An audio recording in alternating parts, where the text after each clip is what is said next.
Buddy, we're going to start our special meeting tonight. I'm going to call to order our Ojai City Council special meeting. If you could all find a seat out there. July 2nd, 2015, 6 p.m. Could I have roll call, Rhonda? Councilmember Wyrick. Here. Councilmember Haney. Here. Mayor Pro Tem Blatz. Here. Mayor Laura. Here. Councilmember Wyrick, could you lead us in the Pledge of Allegiance? Ready? Begin. I pledge allegiance to the flag of the United States of America and to the republic for which it stands, one nation, under God, indivisible, with liberty and justice for all.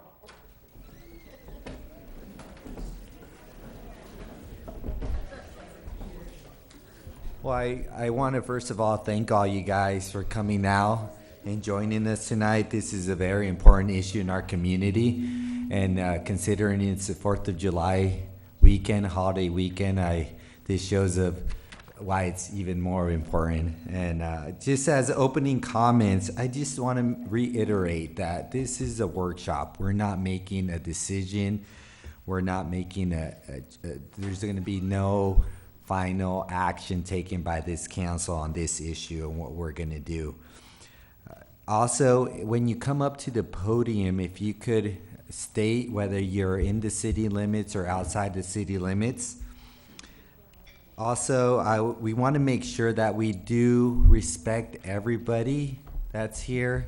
Respect the audience, respect staff. We have a facilitator today. So we just want to create that atmosphere that everybody's opinion is valid, or at least it's important. So we want to make sure that we listen today really carefully to what the concerns are.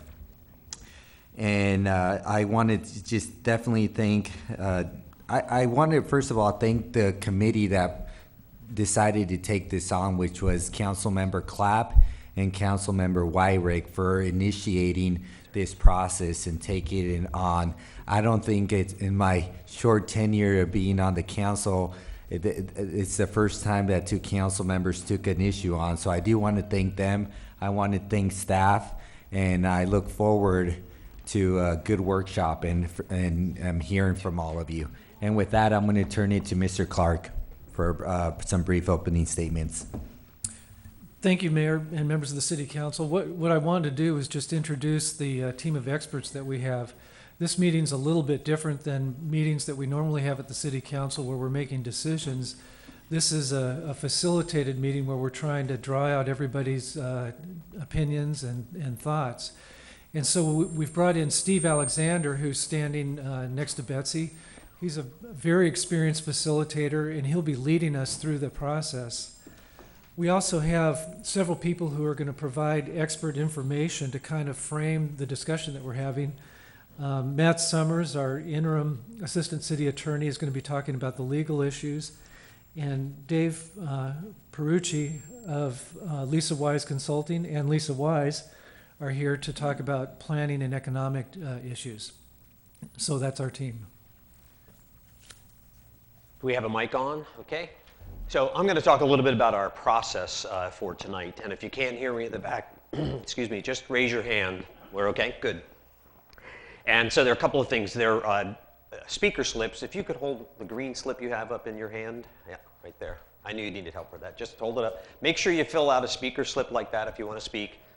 Give it to Rhonda, who you can see over there waving another, and then she'll get those to the mayor so we can ensure that everybody who wants to have an opportunity to talk can do so. Everything is going to be recorded, so as the mayor indicated, what we'd like you to do is indicate whether you're a resident or not when you first start making your comments. That's just a way for us to sort of tally who's in the city, who's outside the city for reporting purposes that I'm going to be responsible for after tonight's session. So a couple of ground rules that I want to hit as we jump in. And I think we're going to go through the evening, depending upon the flow and how many people want to talk and that sort of thing, without a break. If we do need to take a break, I'm going to just turn to the mayor and council here and just say to them, what do you think? I usually can determine that by body language, and we'll determine if we need to take a bio break, as it's referred to. Otherwise, we'll move through the testimony. As Severo indicated, we really want to hear from you. and that's the point of this evening's session. So a couple of things on facilitation guidelines that I like to use. I've done thousands of hours of these kinds of sessions, and what I've found is one of the most important things, it's the reason I think we ended up being born with 2 ears and 2 eyes and only 1 mouth, is for the folks on this part of the room to be quiet and to listen, and for you all to give the opportunity to speak. And because we're recording it, what I've found and I've heard a lot of feedback about is if we can keep the conversation that's going on in the audience to a minimum while people are speaking, that always helps a lot, especially for recording, and then if people have hearing challenges and such, it helps everybody to be able to hear equally. So I call it the 1 person at a time rule. Everybody's going to have an opportunity to speak who wants to speak. We've built an agenda that goes from about 6 to 9, but if it's apparent that there's more that has to be said, I'll work with Severo on that, and we'll expand the time as we need to as we go through the evening.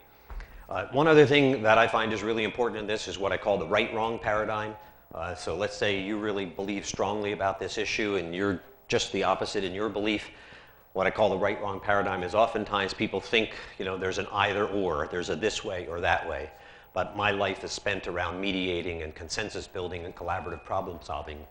And I often find if we listen long enough and well enough, we can find a solution in the midst of whatever the challenging issues are. And that's, from my understanding and working with the 2 council members, Betsy and Bill, that's really what they want to do, is help find and drive towards solutions in the work that they've done on the subcommittee. So if we can watch that right-wrong paradigm, which often comes from the passion with which we think about and feel about an issue. So those are the most important things in terms of the guidelines. One of the things I'm going to try to help do tonight is identify any areas where there might be what we call consensus. Now, consensus is not unanimity. It doesn't mean that everybody in the room agrees on an issue. It simply means that we, by virtue of the testimony you're going to share tonight, and then we're going to turn to the council and let them dialogue a bit about this after we've heard from some of the experts, that there may be some areas of common interest and common value and common thought. So I'll have some time with the council after you all have had a time to talk to see if we've identified any of that in your testimony. That may occur, it may not, and I'll use some of the skills that I have for that to talk about the levels of consensus when we turn to the council discussion. A couple of other quick things that I want to say about me and my style and my role tonight and the role of the council and staff and your role. My job is really to help you talk, to help get out of you what it is that you want to get on the table. I do not have an opinion about this issue. In fact, oftentimes when I'm invited in to deal with something like this, I try to stay away from any kind of research and news and that kind of thing. With this particular issue, that's pretty difficult because it's all over the paper, here, there, and everywhere I go. But nonetheless, and the staff and the council know this, if I at any point in time am rendering an opinion or you think I'm giving an opinion, please stop me because that violates my ethics as a professional facilitator. Second thing that I found in doing a lot of these kinds of sessions is it's not how often you say the same thing to the council. They're really looking at opportunities to provide a solution for the city. It's that you have creative ideas and ways of looking at things that are different than what they may have thought of. So if you have heard testimony prior that sounds similar and you have something additional to say, that's really what the council will be looking for tonight. So we're going to start out with a couple of questions. And Rob, does everybody have those handouts? Or? So in the back of the room, there's a one-pager. It has the agenda on the front, and it has some key issues on the back. And if you don't have one, they are in the back of the room. So let's give a minute because obviously a lot of people don't.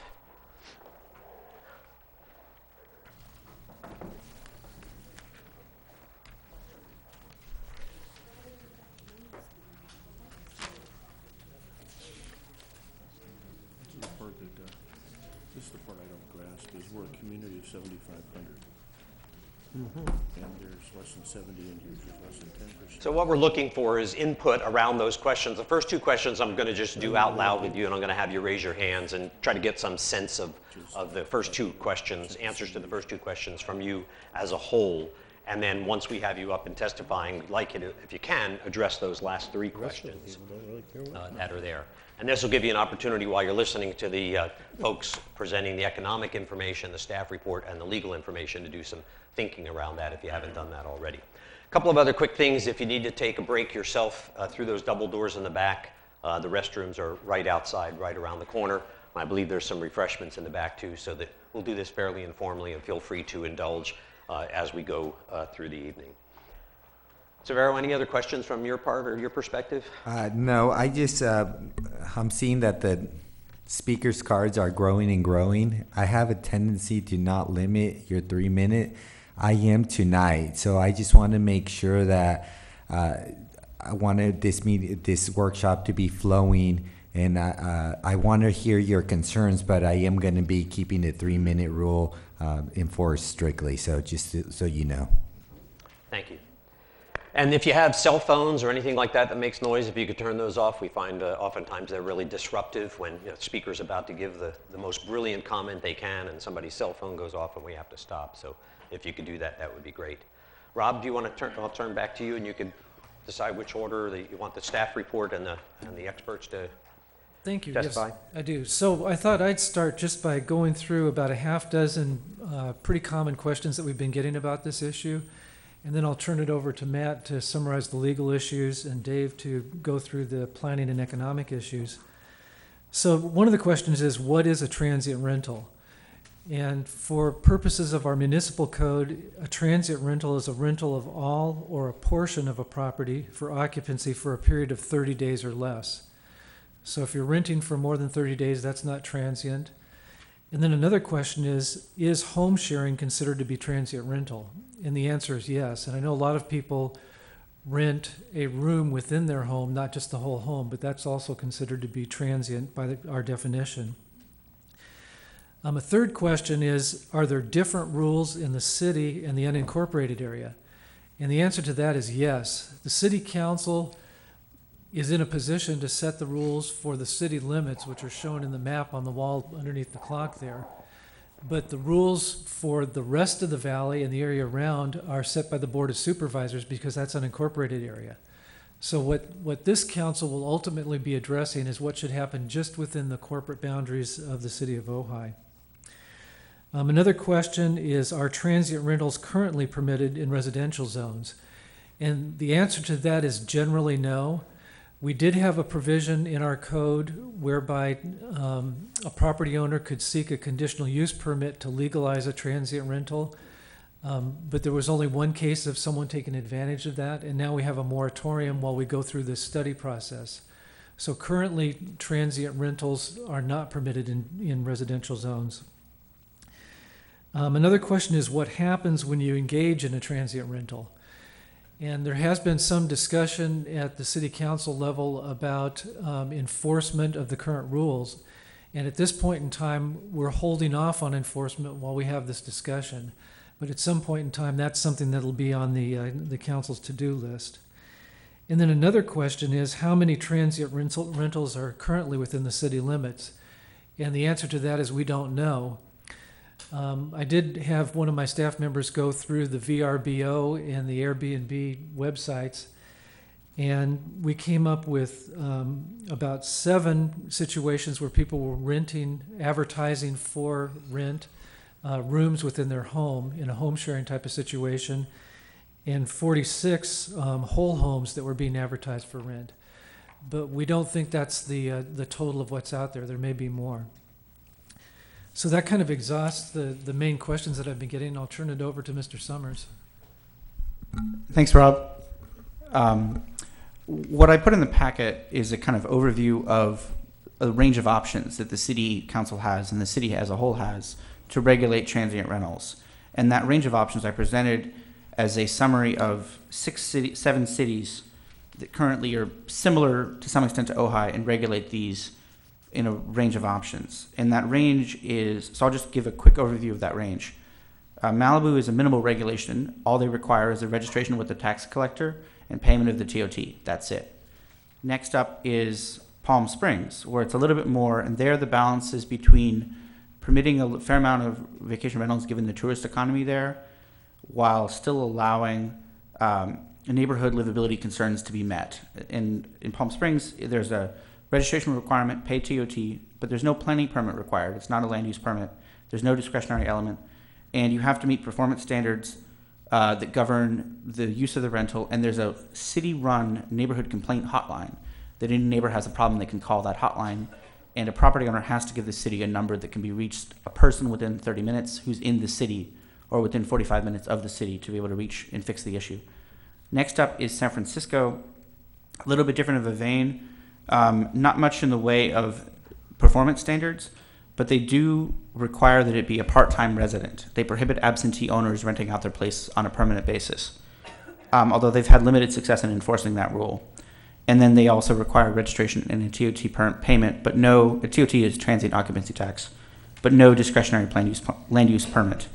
Petaluma adds a land use permit requirement, and brings in the performance standards and notice to the neighbors that Palm Springs has, where every neighbor before a permit is issued is given a notice that their neighbor is planning to do a transient rental and is given a contact number that they can call if they have problems with the property or with the renters. Ventura is similar but a little bit more, where it's a permit and or TOT registration required, and then imposes a requirement for a property owner before they can get their permit to prepare a property management and nuisance response plan that is fairly detailed in terms of the rules and the standards that the renters will abide by, how the property owner and manager will ensure that the renters meet those standards about noise and trash collection maintenance and general good neighbor livability standards, and requires that the neighbors be given notice of a rental and, again, a contact number that they can call and make a complaint to if a property is being used unfortunately. Santa Monica has the similar standards as Petaluma and Ventura, except they add a ban on non-hosted rentals. A ban on renting the entire unit out without a resident there. There's a narrow exception that I understand that isn't well used. And again, they require TOT payment. And then Sonoma is kind of the most stringent of the ones that I've seen, but on the opposite of Santa Monica, Sonoma bans hosted rentals, but allows the renting of the entire unit out. Again, requires TOT payment, but they also require a CUP, fully discretionary permit, before permitting the usage.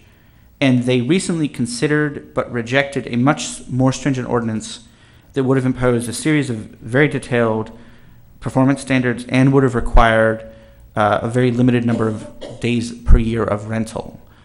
And just to kind of summarize all of that, the broad choices that we've seen other cities look at is hosted versus non-hosted, registration requirement versus a non-discretionary permit versus a CUP, performance standards, and whether to do neighbor notification and complaint, and whether to have a city-run hotline or put the onus on the property owners. And that's a summary of the legal issues. So our next speaker is Dave Perucci, and we asked Lisa Wise Consulting, which he is affiliated with, to do a literature review of the economic and planning impacts. So they did not do specific Ojai-related research, but have garnered information from what's gone on in other communities. Thank you, Mr. Clark. We would like to also thank the council, staff, and the community for inviting us to be part of this workshop. Short-term transient rentals are perceived as a relatively new phenomenon, and that has its advantages and disadvantages when it comes to planning and economics. The disadvantages are there's not a lot of aggregate data out there yet. This is beginning to be studied by folks at universities and planning institutes, but there's really not much on a nationwide, statewide, or regional basis. But the advantage to that is that because there's not a lot of statewide policy yet, municipalities like Ojai can devise policy that fits the needs of its community. And so a workshop like this is a fantastic opportunity for you not only to figure out a policy that works well for your community, but also begin to shape this debate as policymakers statewide look at this issue. So we were asked to look into the planning and economic issues dealing with short-term transient rentals. And with the ethos of this presentation, we're not going to offer conclusions. We simply want to give you background, key issues, and potential further study to consider as your community works through policies with this issue. So first of all, in terms of background, we looked at two things. The first is the context, which is the sharing economy. Short-term transient rentals are part of this new sharing economy. We've heard of Uber, Airbnb. It's supposedly new. Not all parts of the sharing economy are new. The sharing economy is essentially empowering people online to trade goods and services. It's not new ride sharing. We have taxis. Lodging in people's homes isn't necessarily new. We've had subleases or beds and breakfasts. What is new here is the ubiquity and ease of use that the sharing economy has brought to these past transactions. There's a lot more information available. If you wanted to rent out your home to a person before, you wouldn't know where to go. You could call up your friends and family, but now you can log online and all that information is there available to you and a potential renter. What's also new about this is that it is both simultaneously a grassroots and corporate phenomenon. It empowers individuals to earn some money, but there are also online startups who are now very successful off of this venture. And overall, from what we understand, looking through the literature, it's about a $26 billion industry that is made up of both, like I said, individuals and corporations. So another thing to think about in terms of background is, well, what are short-term transient rentals like that cities have worked with before? Well, there are conventional leases where you rent out your home probably for a year or more. There are subleases where you're the renter and if you're away, usually college students over the summer, they want to go back home, they sublease their place.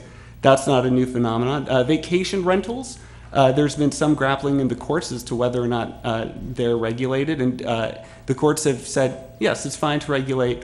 The cities can say, yes, we want to regulate rentals for less than a period of 30 days. Hotels.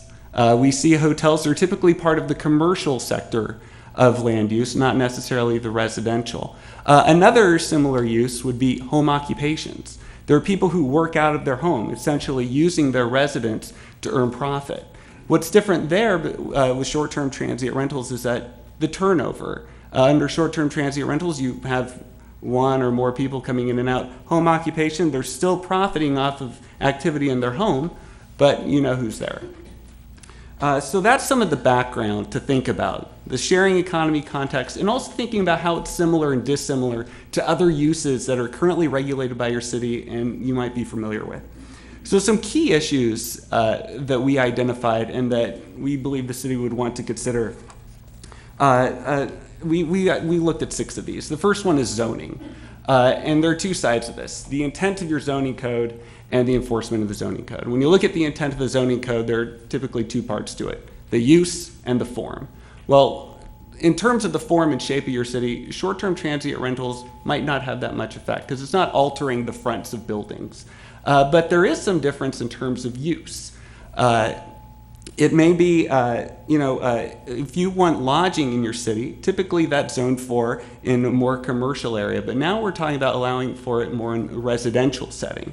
So that's the type of use you want to think about whether or not you believe that's compatible with the existing uses around it. And in terms of enforcement, there are some complications here you might also want to think about. Enforcing zoning codes is sometimes taxing on cities. And with the short-term transient rentals, there are 2 complications that arise. The first is the anonymity. There aren't people with signs out on their front lawn saying, we are up on Airbnb. The other thing is the temporary nature of it. People come and go. They may have their home up one day, not the next. So it's tough to catch. So it might be a difficult thing to enforce. Another key issue deals with property rights. Anytime you would have a government regulation runs into individual rights, there might be some conflict there. And like I mentioned before, and as your assistant city attorney talked about, cities are finding ways to regulate this that may or may not be favorable by the courts in terms of too much infringement upon property rights. Because again, this is a profitable use of one's home.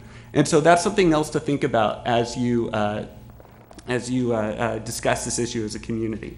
Another issue is safety. And this is probably one of the bigger issues that you read about in the papers. There's a lot of anecdotal evidence about people reporting very negative experiences with these sorts of rentals. So something to think about is we don't see much national data about this yet, and that some safety concerns might be the turnover as well as the fact that when you do a rent out or sublease, usually a background check that goes involved.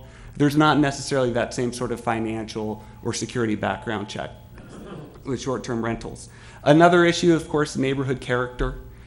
Here, the issues might deal with how much more traffic or parking is going to be involved with this in your neighborhood, the turnover, who's there. These are some things that you might want to consider neighborhood by neighborhood. Short-term transient rentals might work better in places closer to a downtown area. They might not fit so well in other places. So when you think about neighborhood and town character, you really want to look at it in an area by area basis. Another issue is, of course, revenue generation. As the Assistant City Attorney mentioned, one of the issues is transient occupancy tax, which is collected by hotels, which is paid by hotels collected by the city. There's been some concern that if people are renting out homes, the city's not collecting this money from hotels. But the flip side of this is there's been some study to suggest that programs like Airbnb, in fact, generate more sales tax because it encourages tourism. So there's both sides of the ledger to consider, an increase in sales tax potentially, along with the decrease in TOT tax. But as your Assistant City Attorney mentioned, some cities are working with ways to deal with the TOT issue. Finally, on the housing front, we looked at two sides, the availability of housing and the cost of housing. One of the concerns is, do short-term transient rentals affect the long-term housing stock? And this may not necessarily be a problem with the hosted rentals where the person is still there, so it's always occupied. But what about the unhosted rentals? The question there is, are unhosted rentals leaving the long-term market for the short-term market? And we don't know the answer to that because it's hard to pick out exactly what's on Airbnb, and there hasn't been enough studies yet. And then on the affordability side, again, much like with the revenue portion, there are two sides to this issue. The first is that does Airbnb, do programs like Airbnb, short-term transient rentals, if they supposedly decrease the housing stock, does that therefore decrease affordability because it increases scarcity, more demand would raise prices? Well, we don't know. Because we don't know, there's not necessarily enough evidence to suggest that. But there's anecdotal evidence to suggest that Airbnb allows people to supplement their income to help afford rent. In newspapers and journals, there have been some testimony by individuals who've used Airbnb for this purpose. But again, that's anecdotal. Finally, we'd like to recommend some ideas that you might want to think about as you continue to study this issue. Like we said before, there's not a lot of national data on this, but this gives you a chance to figure out what's the Ojai data. And so 3 points that you might want to, possible studies you might want to consider. One is further study into the short-term transient rentals here in Ojai. What do these homes look like? Are they one-bedroom, two-bedroom apartments? Are they single-family homes? Are these the more expensive homes in town? Where are they located? What exactly is a short-term transient rental in the city of Ojai? Another potential study is a market study about lodging alternatives here in Ojai. What are people's preferences for Airbnb, hotels, motels, beds and breakfasts? How is that industry doing? And has it seen any impact here locally from sites like Airbnb? Finally, something you might want to consider is primary research into people who rent out their homes here in Ojai on Airbnb and get their take as to why it is they're doing it, what their experience has been like, and also the other side, if possible, talk to people who have rented out on Airbnb here in Ojai and see what their experience was like. So again, there's not a lot of data nationally or statewide, but that's an opportunity for your community, very much like with this workshop, to develop your own parameters for what you think should be considered as Ojai grapples with this issue. Thank you very much. Okay, before we turn to take testimony, we wanted to make certain we didn't move ahead without anybody in the council not having a clear understanding of what either the attorney or the economist have shared tonight. So, Severo, I'm going to turn to you and you can solicit any questions, and these would be clarifying questions, not substantive. Once we've heard from the public, you're going to have an opportunity to talk about the substantive nature of what's been shared with you. But for now, we want to make certain any questions you have that would prevent us from moving forward. Does anybody in the council have any questions for clarity? No? With that, then I'll move to public Okay? Testimony. And let me just talk to the. Wait a minute, I do have a question on what was said by the city manager. It's up to you. That's fine. Yeah, you could stay here if you come up to the podium. And let me just stop you before you do. I'm going to talk to the sound guys in the back. We've got too much volume in the room, so if we can keep it lower, that's great. Perfect. Thank you. Okay, Pat McPherson, I have a question. You said that for the purpose of this meeting that you're considering room sharing to be a transient rental.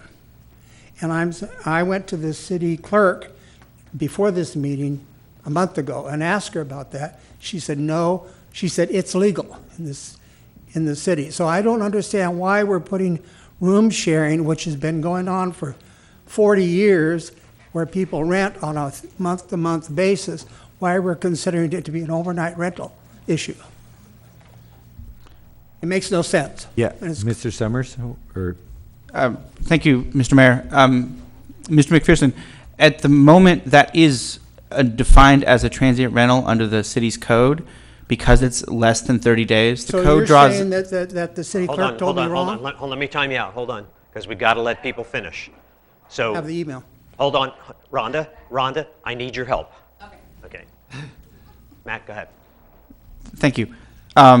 Like I said, the city's code currently, and this is all up for discussion, draws a distinction between more than 30 days and less than 30 days.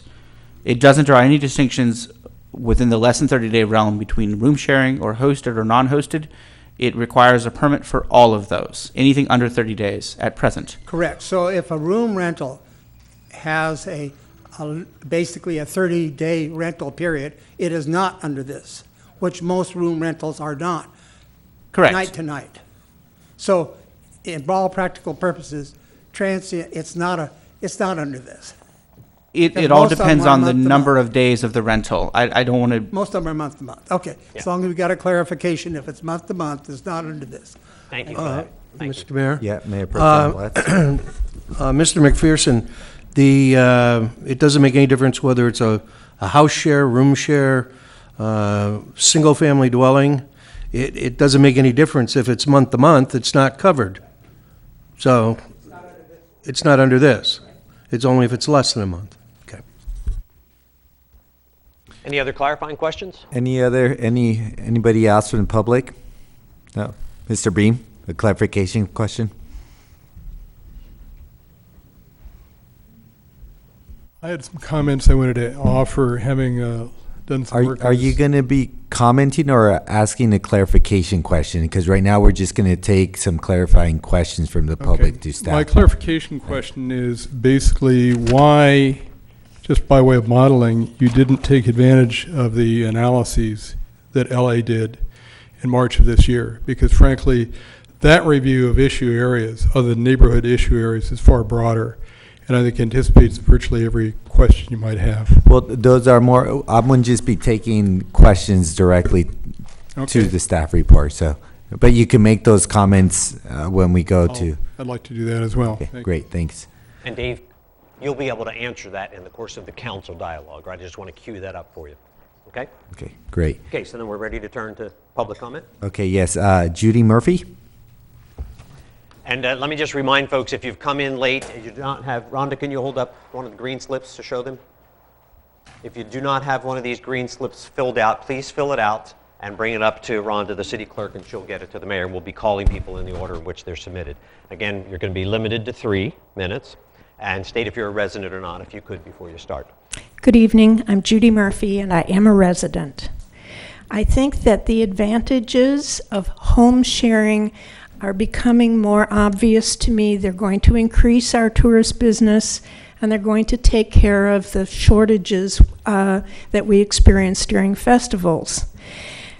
However, when it comes to renting out your whole home or a second dwelling unit that you might have, or perhaps you're an investor and just live elsewhere, I think that that is destructive to the housing availability and affordability in Ojai. I don't think it's good for the residential neighborhood cohesion. I think that we will experience noise, traffic from it, that we don't currently have.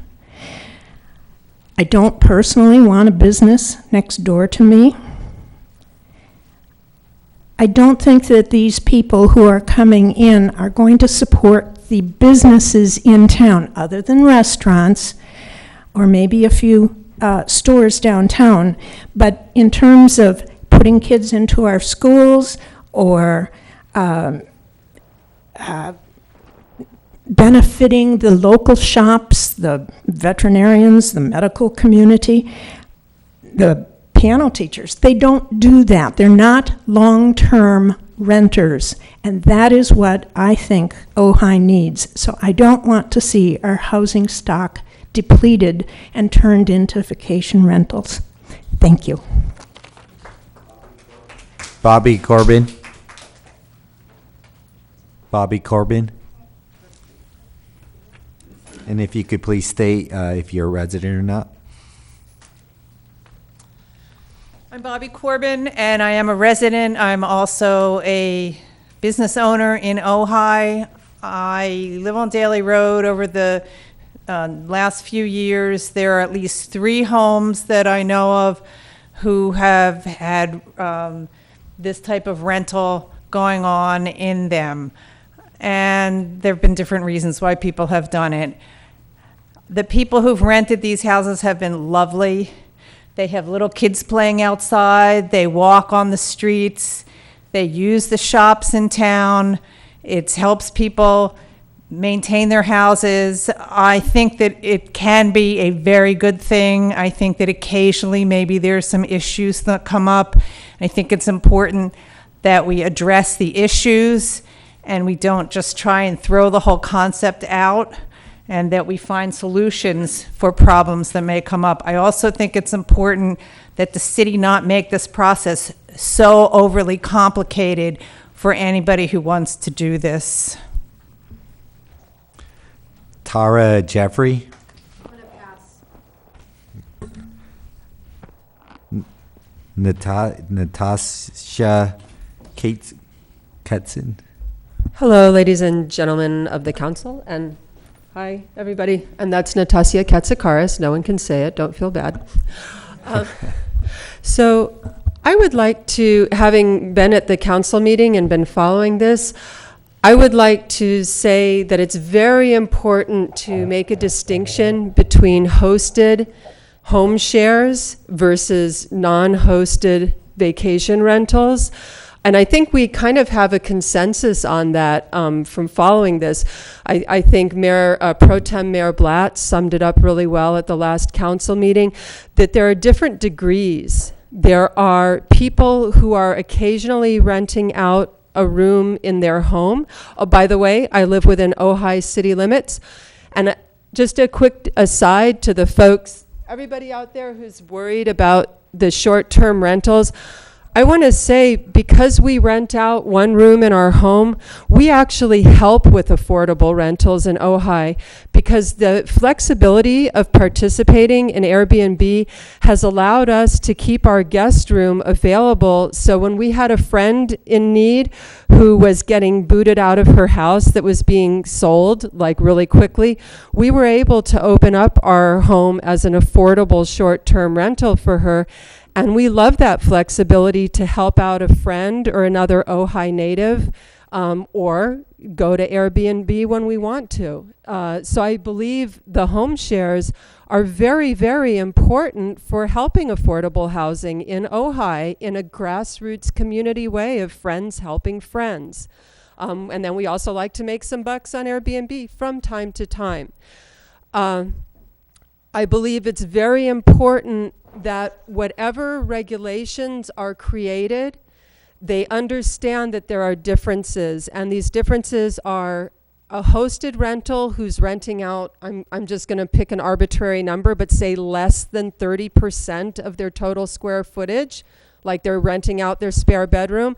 So I think we need to look at classifications, percentage of square footage. Are you renting out 30% of your total square footage, or are you renting out 100% of your square footage?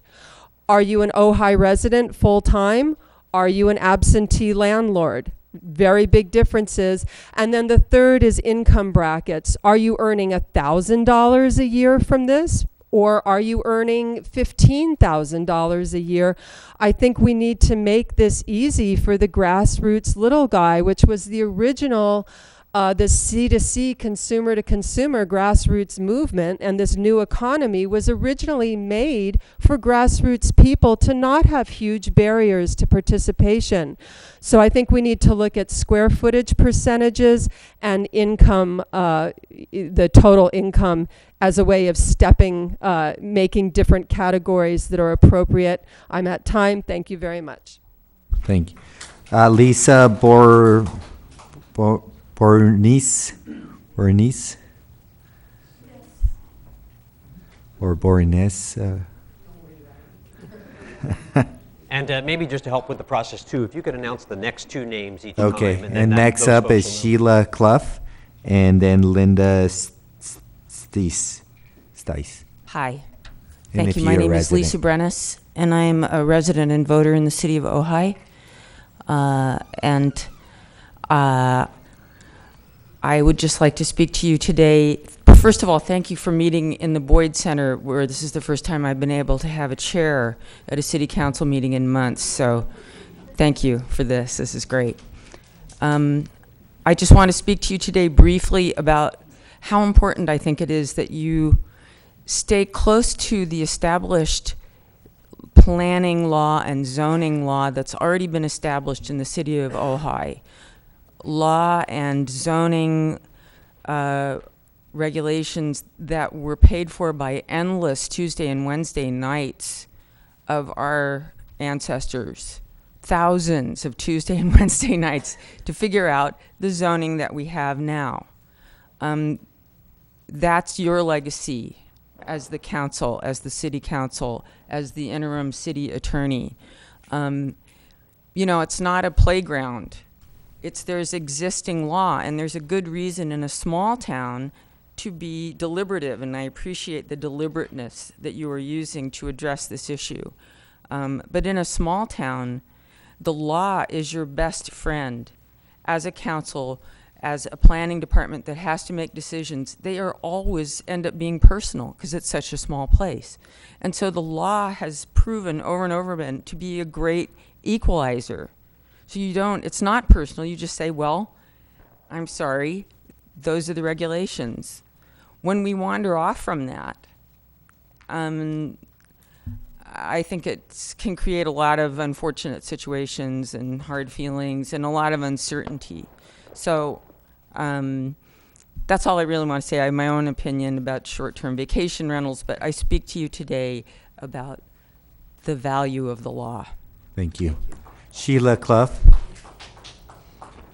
followed by Linda Steels, and then Otis Bradley. I'm Sheila Clough.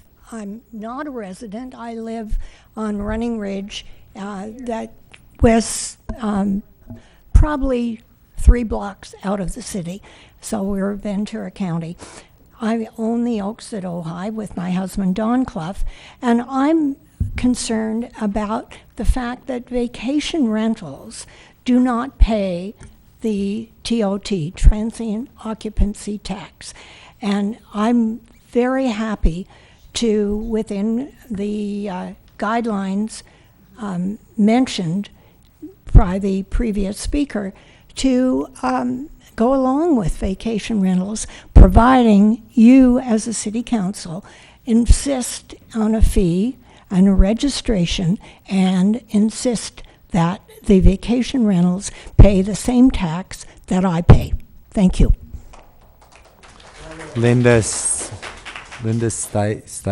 S-T-E-I-S, followed by Otis Bradley, and then Antoinette Levin. Do I have to push this, or does it just start? It automatically will. My name is Linda Stice. I live in Ojai. And Could you move a little closer to the mic, Linda? Thank you. That's good. Since I don't like public speaking, I thought this was going to be more informal. I made up a list. So I'm going to read from my list. Families new to Ojai often stay in vacation rentals while they're house hunting or waiting for their homes to be built or remodeled. Short-term rentals are a good alternative to a hotel for multi-generational family gatherings, often with extended families of local Ojai residents. There will be less traffic because typically short-term rentals are unoccupied much of the time compared to the full-time rentals, and also vacationers are more apt to walk or ride bikes. Vacation rental properties are generally well-maintained and attractive due to the necessity of looking top-notch for guests who will be publishing reviews about their stay. It'll be a great source of additional revenue for the city. Estimates range from $150,000 to $200,000 a year. We have a little group of owners. We calculated and figured that would be pretty close. And we are all in agreement that we would gladly pay it. Just show us where to pay. Affordable housing, I think we've all been through that. Short-term rentals just aren't the cause of the high home prices and the subsequent high rentals. Allowing short-term rentals help those homeowners who achieve additional income so they can afford a house, pay college tuition, or medical bills. Since there are only about 40 or 50 vacation rentals in the city, and at least half of these are occupied periodically, that leaves about 25 units we're talking about. It's not likely this is much of an impact on the rental housing market or the look of the community. I also don't think that you can assume just because it's a long-term rental that they'll be a good neighbor or a good member of the community or a good citizen. I think a hotline for people to call if there's a complaint, accessible 24/7, where the owner would be available to solve any problems, is a great idea. We do need a good system of licensing, taxing, and regulation. And I think if we have a good system, that the bad apples will be easier to find. I think there's a few bad apples, too many people in too small houses, too many cars. It's just bound to happen. But if it's made legal and we can make ourselves known, and then the bad guys are going to still be bad guys, and we'll be able to figure out who they are. Thank you. Otis Bradley, then Antoinette Levin, and Leonard Clay. Good evening. Otis Bradley, City of Ojai. Thank you for this meeting. I'd like to say that I'm sure not all short-term rentals are good neighbors. As well, neither are all long-term renters. And for that matter, neither are all neighbors necessarily good neighbors. I have a neighbor who has a very loud dog that often barks midnight to 2 a.m. I have another neighbor who builds boats, often 10 o'clock, 12 o'clock at night with loud planers and loud tools. So what I think is important is really the golden rule, do unto others as you would to yourself, be good to your neighbor. Any regulations that help that, I think, are great ideas. But I think as a private property owner, part of the bundle of rights in private property ownership is the right to rent out property. And I don't think that the term of the rental should be the determining factor of whether or not you can rent the property. A couple of the other points I think are already gone over, but Ojai, I looked up in Zillow, the current median sales price of a home in Ventura County is $500,000. Current list price for a home is $991,000. This is less than it was, as we all know, before the real estate crash, and certainly short-term rentals are not the cause for high prices in homes in California. Thank you. Antoinette Levin, followed by Leonard Clave and Bay Martin. Antoinette? Yes. Thank you, City Council, for bringing us here and continuing this conversation. So many people have already said so much of what I would have said, and I'll just speak to this. I'm a vacation rental homeowner with a place in the Caribbean, So I understand that phenomenon really well. I've had that place for 10 years here. I'm an Airbnb renter of an owner's home who has permitted me to rent out a room to transient rentals. I know that's the language we're using here, but I call it home sharing. And I will speak to the safety, I think, was one of the issues that was presented.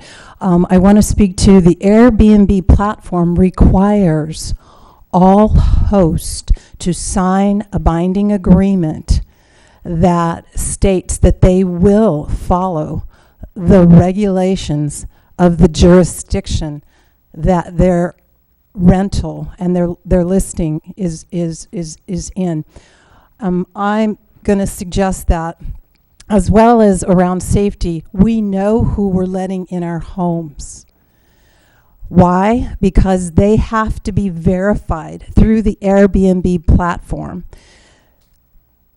And I will not rent to someone who is not verified and who does not receive positive reviews from the other hosts around the world who have already hosted them in their homes. So we get to screen every single person that's coming to Ojai to be here. The other thing is most of the people that have stayed in my home are not vacationers.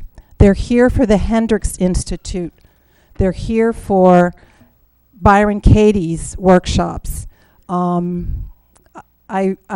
attract and really appreciate that a conscious artistic community, and so I'm supporting them. And also the crib, the yoga crib.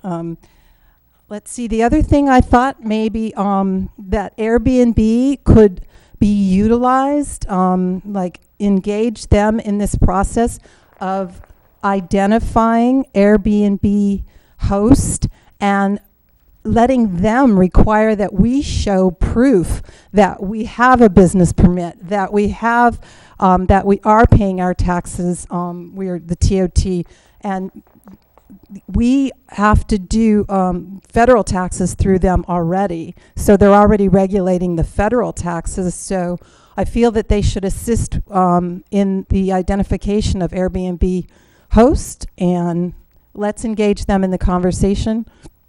They're reaching out to us already, so I'm sorry, I'm 20 seconds over. Are you a resident? Oh, I live in Ojai. Thank you. Leonard Clay, followed by Bay Martin and Bob Nene. Good evening, everybody. Leonard Clafe. I live in the city of Ojai. It's important to remember in this conversation that Airbnb started with two guys renting out an air mattress in their living room. That's why it's Airbnb. And it's blossomed into this multi-billion-dollar international business. The original concept is wonderful. I've stayed in people's homes through Airbnb in New York, most recently in San Francisco, and it was a lovely experience. My wife and I have thought about putting our home in the Airbnb listings to rent out one of our bedrooms. That's an entirely different situation. The hosted situation is entirely different than the unhosted. And I don't think there are any disadvantages to allowing hosted transient rentals. It's good for the city because it brings in people who can't afford. A motel here in Ojai, the cheapest one is about $200 a night. There are a lot of people who can go to theater, go to the restaurants, and pay $200. There are a lot of people who can't do all of those. So I think that the city would benefit by getting in less than totally wealthy people here to visit, and allow homeowners to make a little extra money. On the other hand, the unhosted is a balance. We've heard about the advantages and disadvantages, and it's true. There are good things and bad things. The question is which outweighs the other. In my opinion, banning unhosted Airbnb transient rentals makes the most sense for Ojai. We are a small community. The facilitator talked about, well, maybe we can do it in areas close to downtown. I'm close to downtown, and I don't want to be the area where all the transient people come in. That's absurd in the city of Ojai. It just makes no sense. Housing is terribly expensive, and part of the reason for that is people out of town people who come in, buy houses, and rent them out on transient basis. My kids, one was able to buy a house in Ojai, one was priced out of the market. And every time either one of them tried to make a bid on a house, somebody came in with a cash offer, and they weren't planning on living there. And that's disastrous for our schools and our community, and I'm out of time. Thank you. Thank you. Bay Martin, followed by Bob Nene, and then Steve Quillisi. My name is Gay Martin. I am a resident of Ojai, and I'm an Airbnb host. I think I heard you say there were only 7 of these Airbnb hosts. Is that what you said? That's how many we found. But yeah, the hosted ones, like myself. that's how many. Yeah, that's how many we found. I would not. I'm sure there are more. Yeah, that's how many we found. I would think because there were 15 people who spoke on behalf of Airbnb at the city council meeting, so I think there's more than 7. But in any case, I agree with the comments have just been made, that there's a real difference between hosted Airbnb, like myself, who have one person coming in for Byron Katie or Katie Hendricks or, the yoga crib or those kinds of events, or just for a personal retreat for a couple of days, who park in front of my house, one car for a couple of days, versus a family coming in for a week or 2 weeks and possibly disrupting the neighborhood with noise and like that. So, and we are happy to pay bed tax because we only have one bed. That shouldn't be too much of a problem, and a business license. So we're on your side. Hopefully you're on our side as well, to create a little bit of extra income to manage our lives in this economy, this repressed economy. Thank you. Thank you. Bob Nene, followed by Steve Quillisi and Jeanette Cole. Mr. Renee had to depart. I'm on the list as well, but I can speak on his behalf. Oh, Now, Bob Renee. It was Bob Renee. My name is Anthony Vogue. I reside at 918 Palomar. I am a resident within the city. And I view the vacation rental issue as essentially a zoning issue. Zoning is the manner in which communities segregate uses that are incompatible. And the purpose of segregation is to ensure that property values are preserved as well as the character of neighborhoods. Zones are usually split throughout the United States fundamentally into 2 groups. There are residential groups and there are commercial zone groups. What we have here is an effort to turn a residential area into a commercial area, a money-making enterprise in a residential area. Now, how has this played out for me? I live in a residentially zoned area. I have next to me a house that's also part of the same zone. It is a hotel. Go to VRDO and you'll see that they'll rent out for a night for $900. And I know they're renting out because they like to have large groups of people there and parties and so forth and so on. Now that diminishes the value of my property as a residence. That is to say, it impacts the enjoyability of it and destroys the neighborhood aspect of the proposition. It will, in the same respect, ultimately impact my net worth. I have my money tied up in my house. When I sell that house, I'm going to have to disclose that I have a business next door. So I am violently opposed to it. Now, there may be some solutions. There may be a solution you can come up with. But when I view how this city goes about its business, I think you're wonderful in developing great plans for doing this, that, and the other thing, and not enforcing them. Now it's going to, excuse me, my time is up? No. Until the light turns red, your time is up. Oh, okay. Well, let me just simply conclude by the proposition that if you're going to go forward with something like this, budget the money to get it done to protect the interest of the people in this community. Don't assume that it's going to be self-enforcing as you have with other ordinances. Thank you. Okay, sir? Mr. Mayor? Yes, Mayor Pro Tem Blatz. I just have one question. Is the house that's next door to you, do the owners stay there when they're renting it out, or are they gone? As far as I can tell, absolutely not. Okay. I haven't seen it, but that goes to the difficulty of regulating in this business. If you're going to segregate between regulation where there is hosted and non-hosted, you're faced with the problem of making that factual determination as a function of doing the enforcement, and it's Correct. going to be exquisitely difficult. Thank you. Thank you. Thank you. Steve Quillisi, followed by Jeanette Cole and Rex Colshell. Thank you, Mr. Mayor. Steve Quillisi. I am a resident of the city. I'll just make a few very short points here. In my view, having property that is available for short-term rental, vacation rental or whatever, is a business. It is a business whereby you have expenses and you have income, and there should be a business license required for that activity. Second, and this is another matter of simple equity with the other businesses in town that are in the business of short-term rentals. There are public health and safety regulations that regulate hotels, motels, and that kind of thing, and inspections that go along with that, I'm pretty sure. And I think somebody in the short-term rental business should have to abide by those regulations as well. Third, people have talked about the transient occupancy tax. It's only fair that someone who rents out property for vacation rental pays the same taxes, and I don't know if it's on a per bed basis or on a revenue basis, and it doesn't matter right now.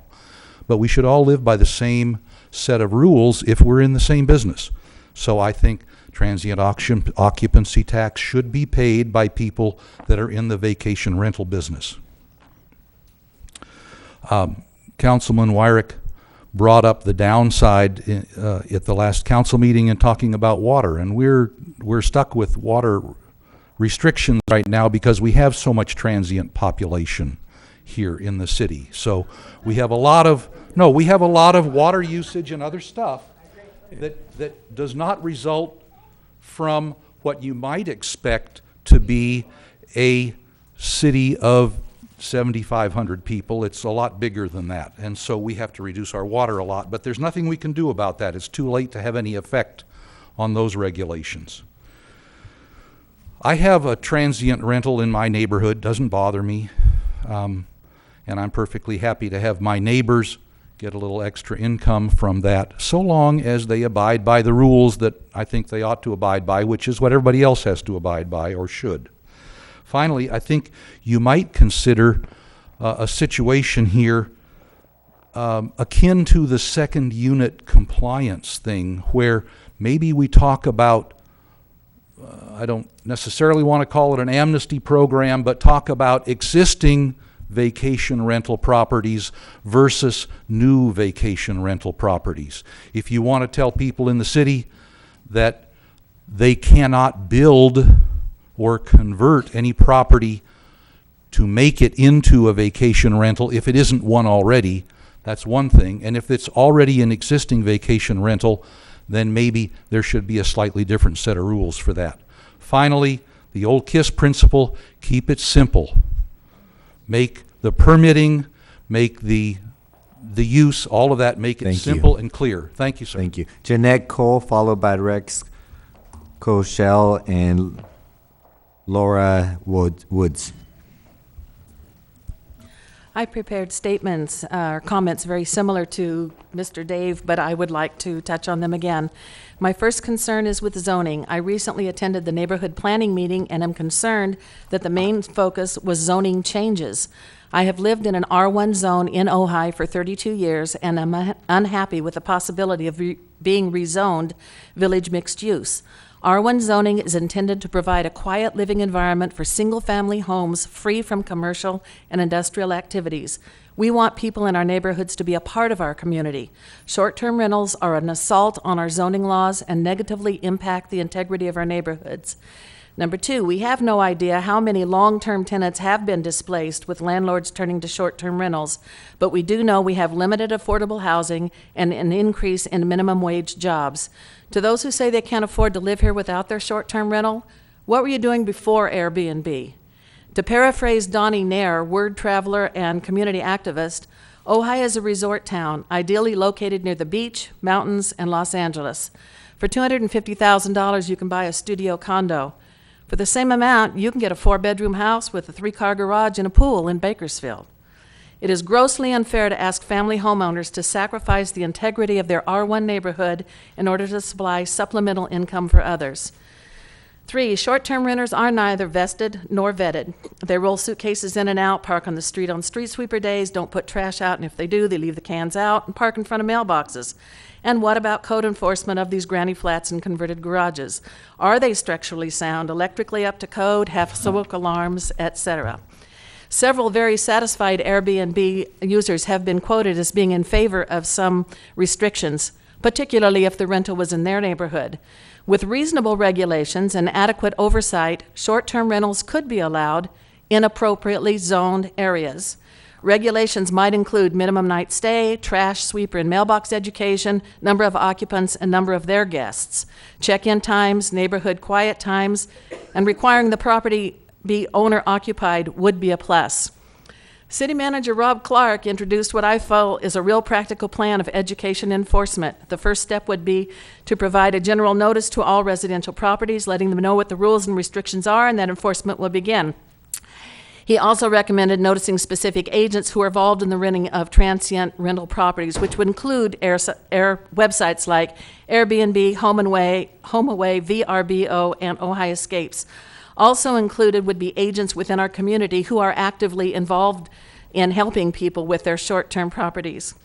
Throughout the years, our City Council has worked diligently to preserve the village atmosphere of this magical place. I'm hopeful this council will spend some quality time on this issue and work effectively to preserve the integrity of our neighborhoods. My daughter, a Nordhoff teacher, just spent 3 days in Anaheim at a convention with 3,300 attendees. After introduction, somebody said, Ojai is a place that everyone dreams of living. Thank you. Please keep that dream alive. Are you a resident? I am. Yes. 32 years. Rex Koschel, followed by Laura Woods and Chris Hilger.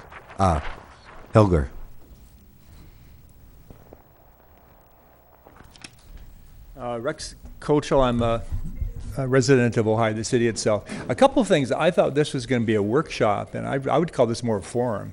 I think there's a lot of people who might speak up in a different setting than this that may not feel comfortable coming up the podium, for one thing. The other thing I'm concerned about is I know you had a meeting before that I attended, and we talked, and I admitted I had or confessed or said I had clearly a vacation rental, and it was going to be a decision that the council was going to make sometime down the line, and then within the next couple of weeks, there was a proposal that they fine a home vacation rentals $500 a night. And I hope you keep it cool. I mean, don't jump to any conclusions on stuff. For a couple of things, my wife and I have a vacation rental. We'll be glad to pay a bed tax. We'll be glad to do whatever registration you need to do to make it appropriate. We know it's on the books and it hasn't been enforced. And so enforce it, but you need to decide what you want to do. We live in a mixed zoning area. We have a place that I'm sure is going to fit fine. But let me talk about 3 different things. Who uses vacation rentals? Well, I think a lot of people are using vacation rentals because it's an alternative to a commercial place. I think they like the relaxed atmosphere. I know they like ours. I think they come because this city is a tourist attraction. We're a destination, and you can't stop people from coming, and there's not enough provisions in the city to accommodate all the people that want to come to Ojai. I think we're providing a great service. A lot of people who have vacation rentals. Why do we have one? Well, we're in a financial crisis, and we would not be able to live in the city if we didn't have the revenue. There might be a lot of other people the same way. We've lived here 25 years. I'm a member of the Ojai Studio Artists. I'm a member of the community. I participate in things, but financial things in 2008 pretty much put a crunch on us. So here we are just trying to survive. And I think a lot of people are in the same situation. We have a vacation rental, and we chose to do that because it's a fabulous thing. We can leave it open for our family on vacations. We can open it for friends that want to come with no charge, and then we can have people come and pay to stay. So what should you do? I think, for one, you should have a registration set up. Just simply have a place and say, people who have vacation rentals, register. You come down and decide what you want them to register for. I mean, what forms should they fill out? What procedures should they go through? And most of us that do this would be glad to register. I think the idea about a hotline is perfect. People in residential areas that need the income, and perhaps you're in a crisis, all you have to do is just simply do the hotline thing, and let people know that they have one and call. I've heard several people mention that that they've had people in vacation rentals that are obnoxious. They're loud at nights, but then we've had people here say that their neighbors are obnoxious and loud at night too. So all you have to do is have people talk about it. Thank you. Share their opinions. And just for clarity, your time's up, but just for clarity, did you say you have a vacation rental or you do home share? No, we have a separate unit on our property. On your property, okay. And we stay on the property all the time. Thank you. And Thank you. We monitor it, so I think it's a good situation. Laurel Woods, followed by Chris Hilger and Neil Quinn. Hi, my name's Laura, and I do live within the city limits, and I'm fortunate to say that I have part of my home as an Airbnb. I have an area in my house that is a separate wing that can be completely separate with its separate door, and it was set up for my grandkids and my kids. And it's used by them when they come. So my home is always hosted, and it, as the last speaker said, I concur with everything he said. It's been wonderful for me. I represent one of those seniors who is trying to keep up with the county assessor. I pay very high taxes. I have a beautiful home. I do not want to leave my home. I treat Ojai and I treat my neighborhood as well as I think anybody could treat it. There's no traffic problem. There's no garbage. I mean, it's almost laughable. You know, I have covered parking. It's completely away. I mostly, because I'm set up with 3 single beds and a double bed, I mostly have families come to my house. And I've actually had people write in the things, you know, when they write how nice it was, they said they couldn't get any other place for their 3 kids to stay in Ojai. And I offer them this nice courtyard and this lovely place, and they come back again. And some people are here for the first time, and they have a place like mine to stay. And it doesn't, and they do want to come back again, and they really, really appreciate it. And they treat it nicely, and I have very strict rules for my house. There is absolutely no noise after 10 o'clock.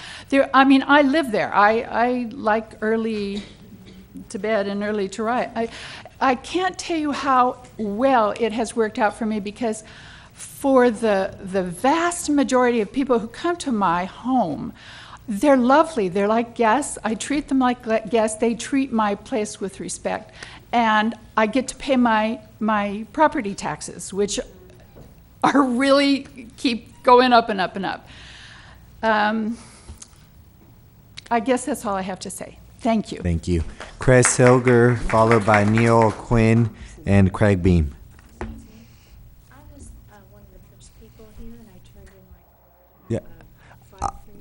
Yes, I just got mixed up because there's so many speakers card, but I will pull that for you. Chris Hilger. My name is Chris Hilgers. I live 5 houses away from where we're standing. As you know, I'm married to the diminutive Swedish tornado. And when I moved to town in 1969, I was sitting in front of what was Loop's restaurant. At the time, I was doing the grading across the street, and there was Slim Bayless had just moved over to the new market. And Wendy and I sat down on the counter, and we decided that this was you have to excuse my voice, I don't know what's going on. We decided that this was really a great town. And we owed this town something as long as we lived here. So in lieu of that, over a period of time, what we have tried to do in our own way in contributing to some of the things that are done in the business. And I'm not saying this to toot my own wazoo, because I think there are many more people that have done much more than Wendy and I have, but I think it's an important ambiance of the town to mention that we were responsible for putting all the big sycamores in Libby Park, the big sycamores in front of Topa Topa, the amphitheater at the school in the East End in San Antonio, and last but not least, Wendy spearheaded the skate park.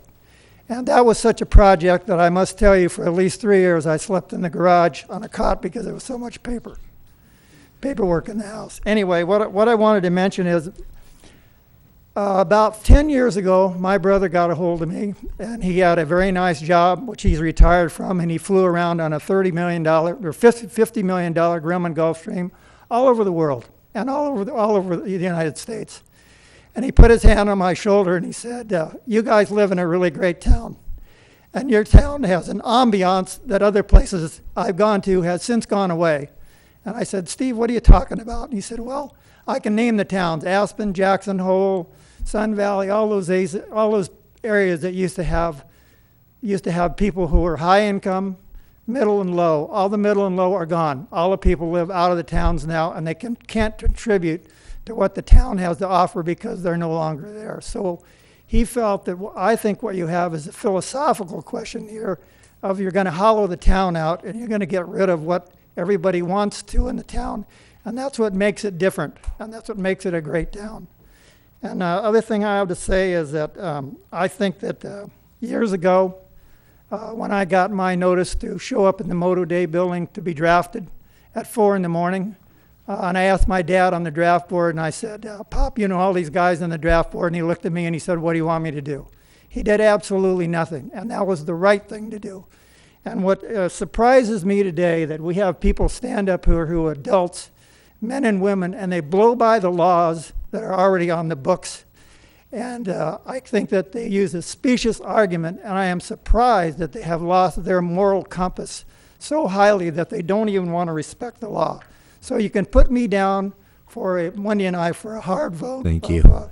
Don't do these things and take the single-family residence zoning Thank away. you. Thank you. Thank you, Chris. I'm gonna Neil Quinn, if you could wait just 1 second. Kathy Rosamel was here from 5:30, and I absolutely forgot that she had her speaker card here at first. So I do want to respect that. My name is Kathy Brazenly, and in the interests of time, I will read part of this statement on behalf of Gil Von Driska, who is a city resident but is out of state for work, but actively involved in helping the community sort out the issue of illegal vacation rentals. I will turn in this statement at the end of 3 minutes so that it can become part of the record in its entirety. I, Gil Von Driska, consider myself actively involved in our community.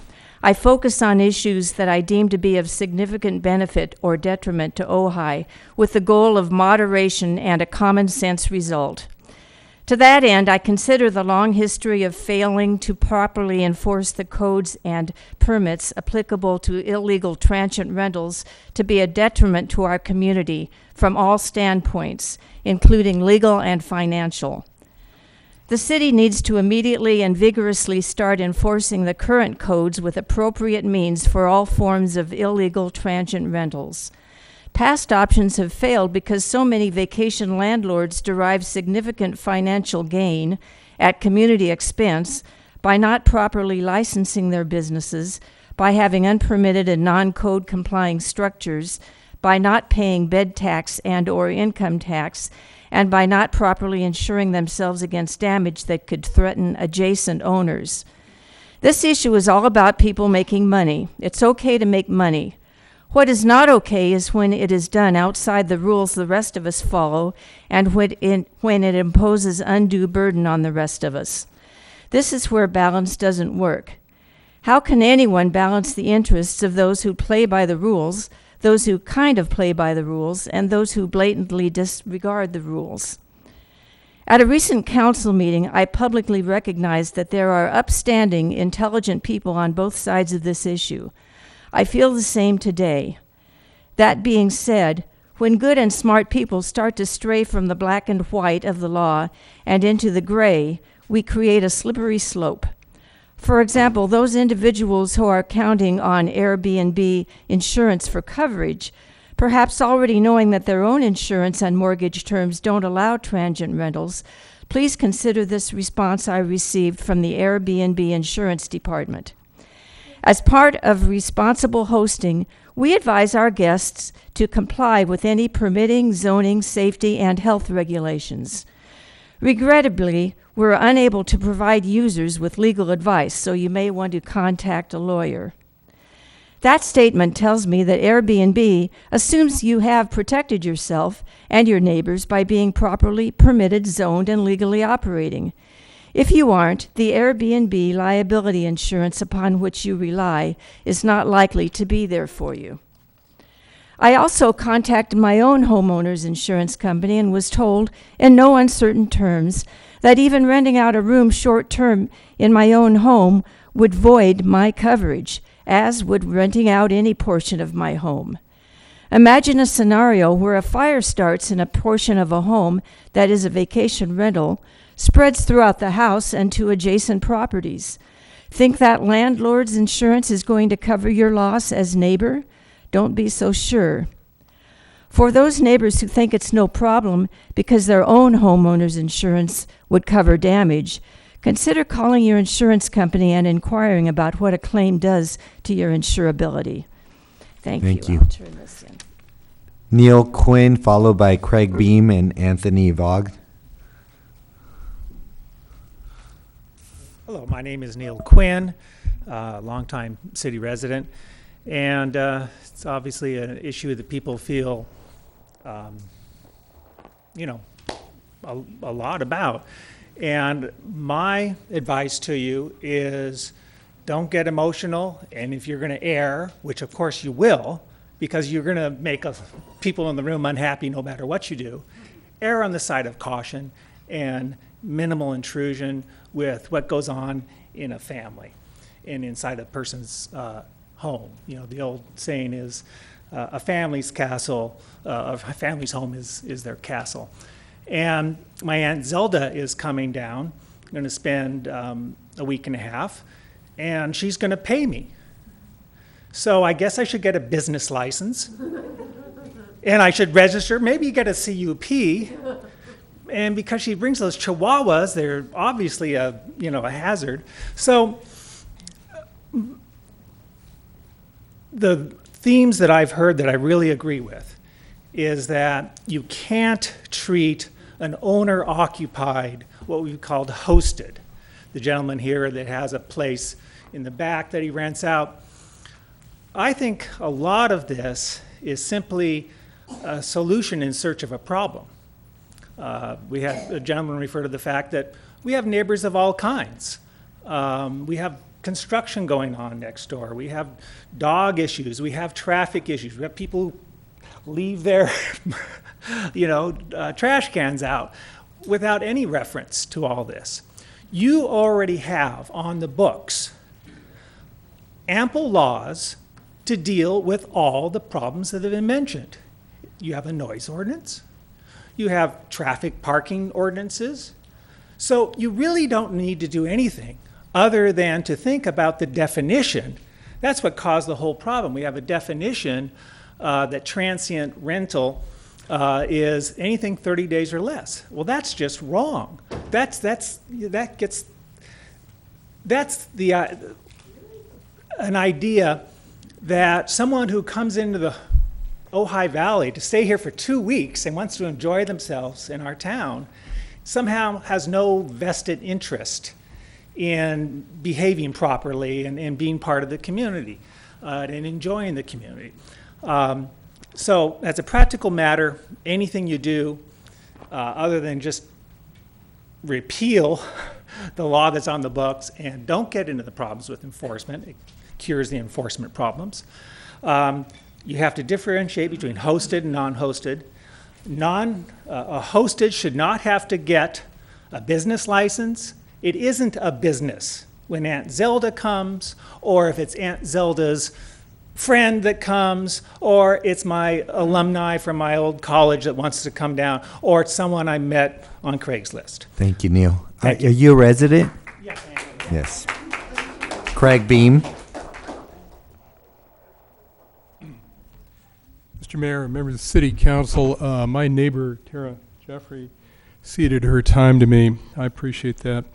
I have a few points I want to raise, but number one, I think that you really need to look much more carefully at the issue of our housing stock. The reality is our teachers, our firemen, our service people, and on and on and on, cannot find housing in this community. This is exacerbating it to the extent that rental stock is being converted. And if you want to believe that it's a problem, consider that the value of property for commercial purposes is usually derived by taking the net operating income towards the cap rate, okay, as opposed to fair market value, as our economist, Mr. Wyrick, can tell you. The result is that units that are going for these purposes are going out very expensive, including the unhosted unit that's across the street from me that's been rented virtually 100% of the time in the last year. As a result of that, people that come by and look at it want to know, can they use it for an Airbnb rental? They don't want to live there. Now, we have community problems that we must abide by. Affordable housing is one of them. We also have neighborhood problems.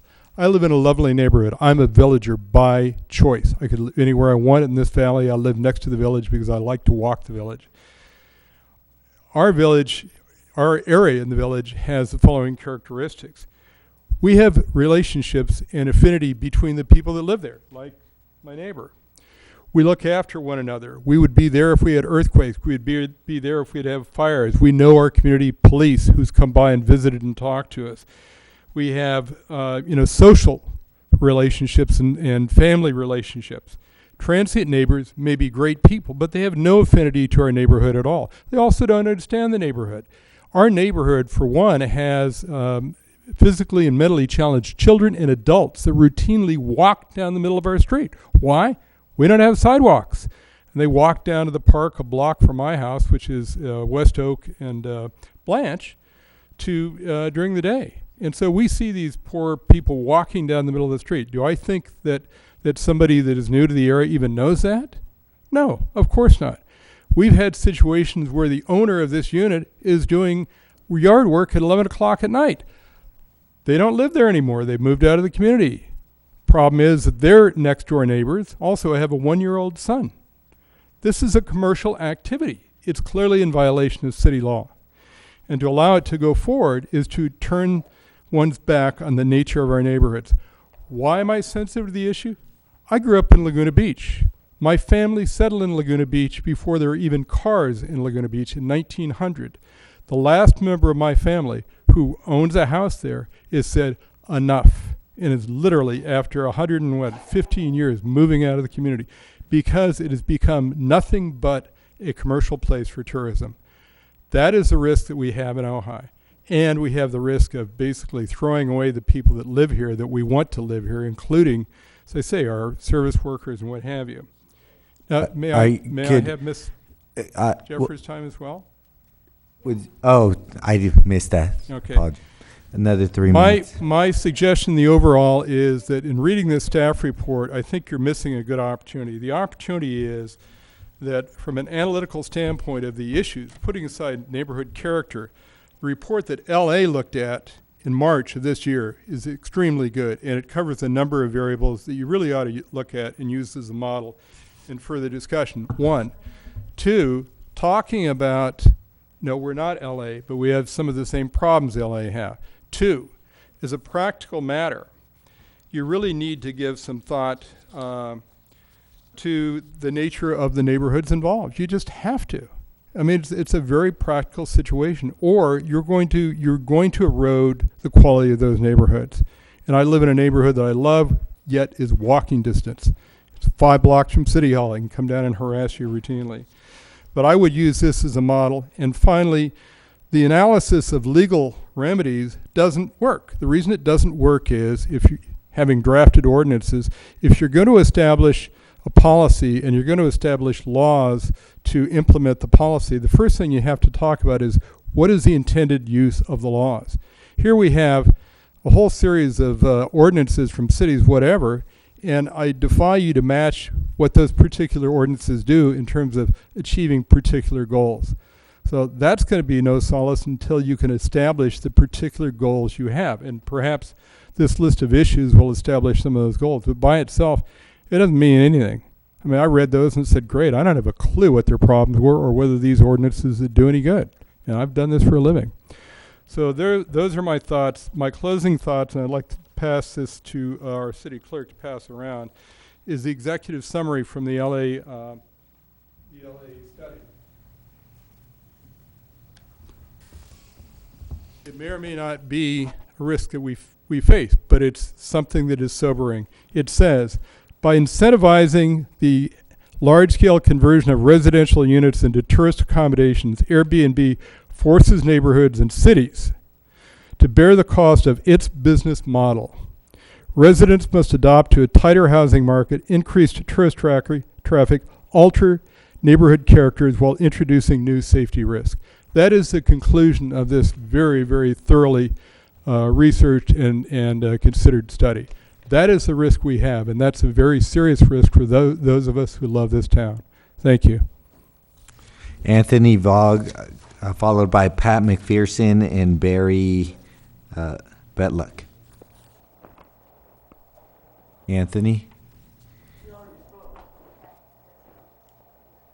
No? Anthony spoke. Anthony spoke? Yeah. Okay. Pat McPherson? Oh, that's right. Let me just clarify, because I could see the body language in the audience. He did not speak. He had a question during the clarification time, so he's. Oh no, Anthony Vogt. No, I'm talking about the person who's here now. Oh. Okay. Oh. So there are people wondering why you're up there twice, because we allowed people to ask clarifying questions of the experts after they'd given their testimony. He's here now to testify. Yeah, it's working.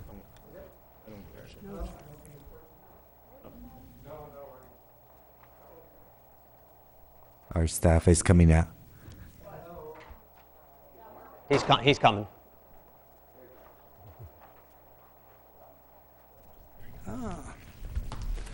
Last speaker did it. Okay. I lived here, I'm Pat McPherson, I live in Ojai. I lived here 28 years. I've lived in a residential area for 28 years. The general plan and the zoning have defined what the residential area is, and that is no rentals. If I would have wanted to live in a commercial area, I would have bought in a commercial area. So this whole issue is it's just mind-blowing to me. Why do you want to change it? What's the issue here? And I think that if you really want to find out what the people think, why don't you send out a mailer to every person like me and ask them if they want to change it, rather than have a workshop like this. Let's find out. It should require 2/3 of the people to change their zones, especially when we're talking about the general plan, which we've worked on for years. And the issue is, what benefit, if any, does it provide today's Ojai residential residents? And that should be an issue. The other thing is what social effect does this change have on Ojai in the residential zones and the neighborhoods? Today we have neighbors looking out after neighbors. Across the street from me, we have an 85-year-old lady that fell in the street. If we had people renting all the time, I wouldn't know whether she was drunk or what, but I know this lady because she's lived there for years and I've lived there for years. And we go help her. We go to her house and make sure she has food, make sure she has water, make sure she has the protection she needs. That's what communities do. That's what people look at Ojai, as some of the speakers have said, and like Chet has said, they look at Ojai and they say, my God, you're living in this perfect world. That's what we have. Now, do we want to screw it up? Okay, that's the issue. I guess that's it. Thanks. Barry Budluck, followed by Jim Churchill and Wayne Maywer.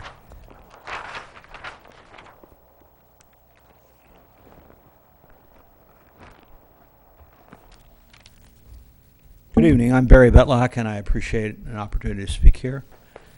I am a resident of Ojai, have been for 20 years, live in the city.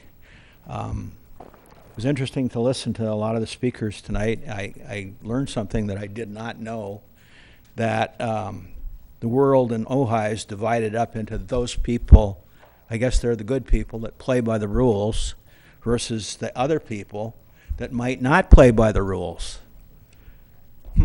That's pretty scary. Part of the difficulty is in Ojai is that we have rules, and we have de jure situations, and we have de facto situations, and those of us that live here know that. So I don't know exactly what was meant by playing by the rules, but I can tell you this much. Personally, I've never rented my home in 20 years for as much as one night. But if I want to rent my home, the thought that I am going to somehow throw the social order into a pandemonium because for a weekend I've invited a couple up to stay in my guest house is ludicrous. I'm not going to sit here and argue with people who talk about bad results because their neighbors are the Beverly Hillbillies and they're absent and they're renting out to college students that are having an end of the year blast. Nobody should have to put up with that. Just like nobody should have to put up with bad neighbors, and we all at times have to put up with bad neighbors. I live in a wonderful neighborhood. I would never, ever, staying in my house, first of all, cause myself trouble by renting to a bunch of ingrates, nor would I insult my neighbors by putting them in a situation of that nature. I just wouldn't do it, and they wouldn't stand for me doing it. So I think we need to keep this in perspective. And the last thing is, I'd like to ask a question. Where these people get their facts about speculating about there's a correlation or relationship between short-term rentals and lack of long-term rentals. I haven't seen it. I'd like to hear and see the evidence. Thank you very much. Jim Churchill, followed by Wayne Mayward and Heidi Whitman.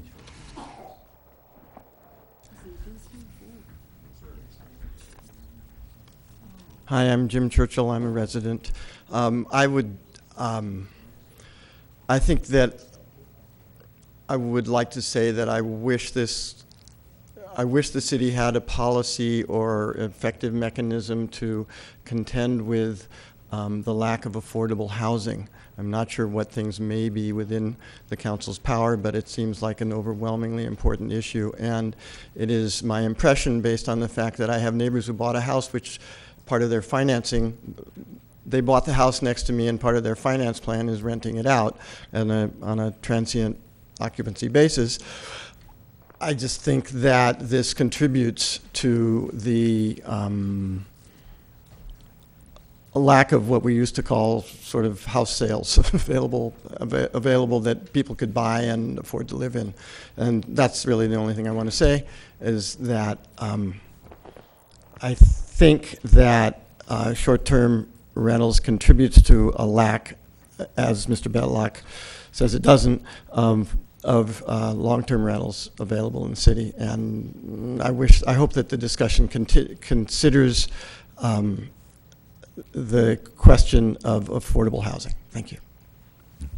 Wayne Mayward, followed by Heidi Whitman and Sage Intner. Hello, Wayne Maynard. I'm a resident of Ojai, and I guess I'm a fire protection advocate. And so my comments for you to be under consideration is to kind of reiterate what one or two other speakers talked about, is that there are regulations in the state of California that all hotels, motels, and lodging houses be inspected once a year. And under the California Fire Code, if you rent out a room, you're considered a lodging house.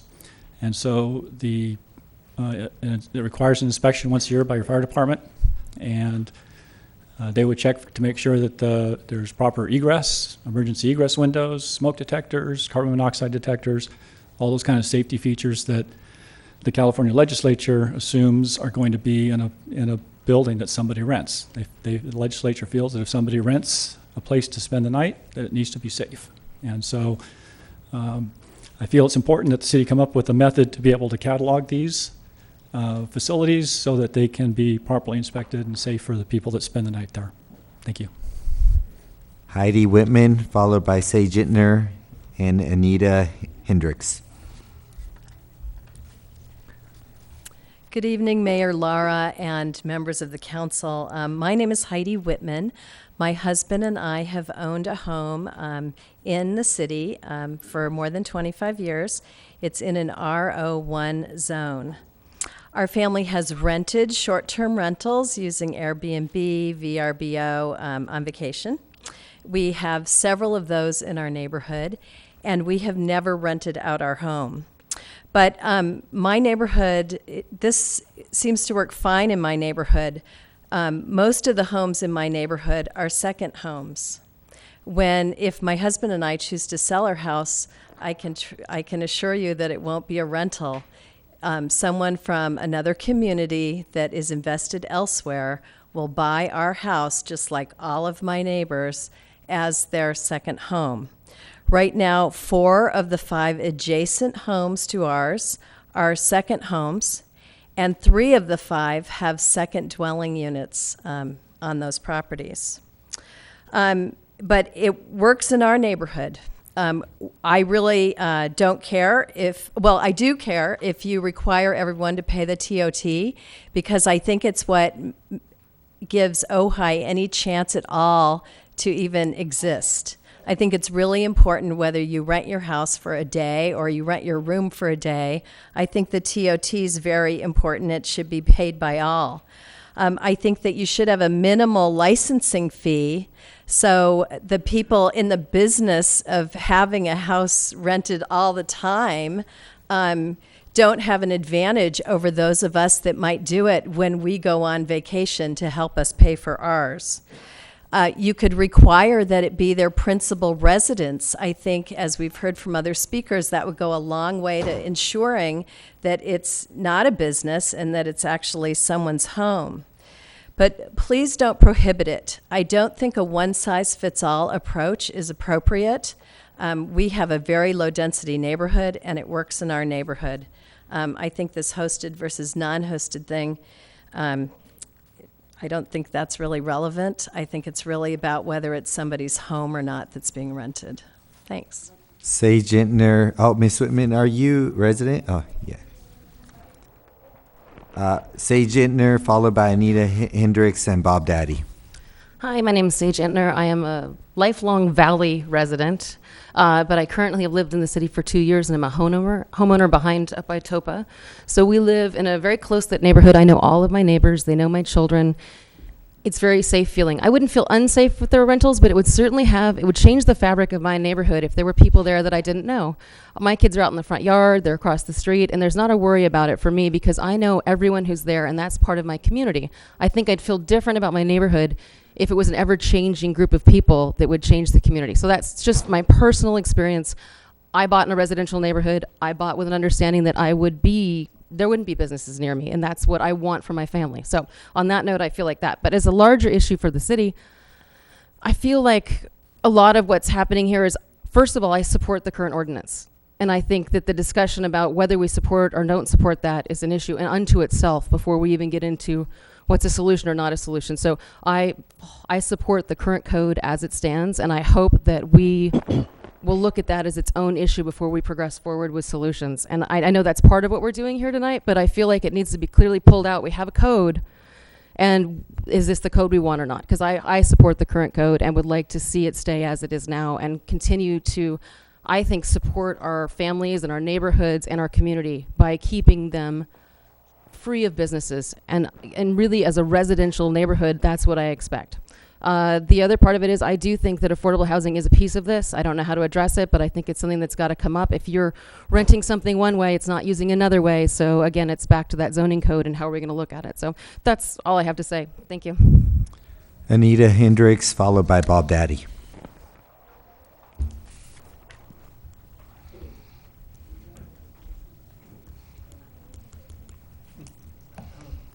Anita Hendricks. She's coming. I wasn't sure. Getting her She's cold. It's colder up in the front, I guess. Good evening. I'm here because I'm primarily concerned about affordable housing. You know, times have changed. We do have codes.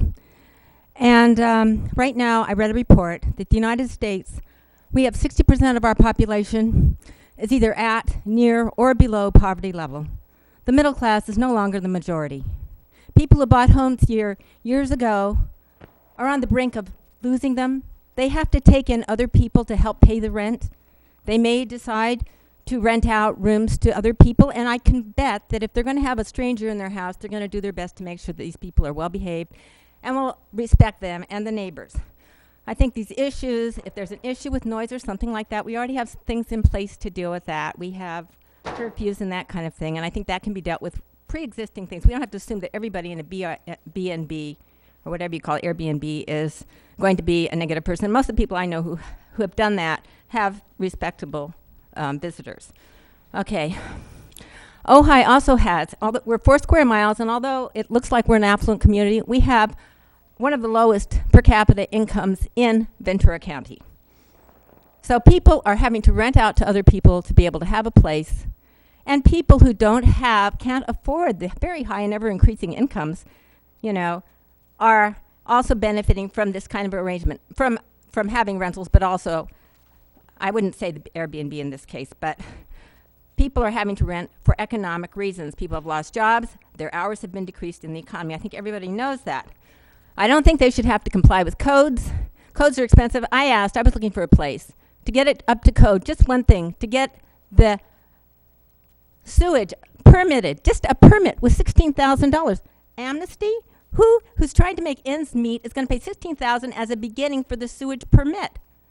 Okay. So I've met a couple of elderly ladies recently.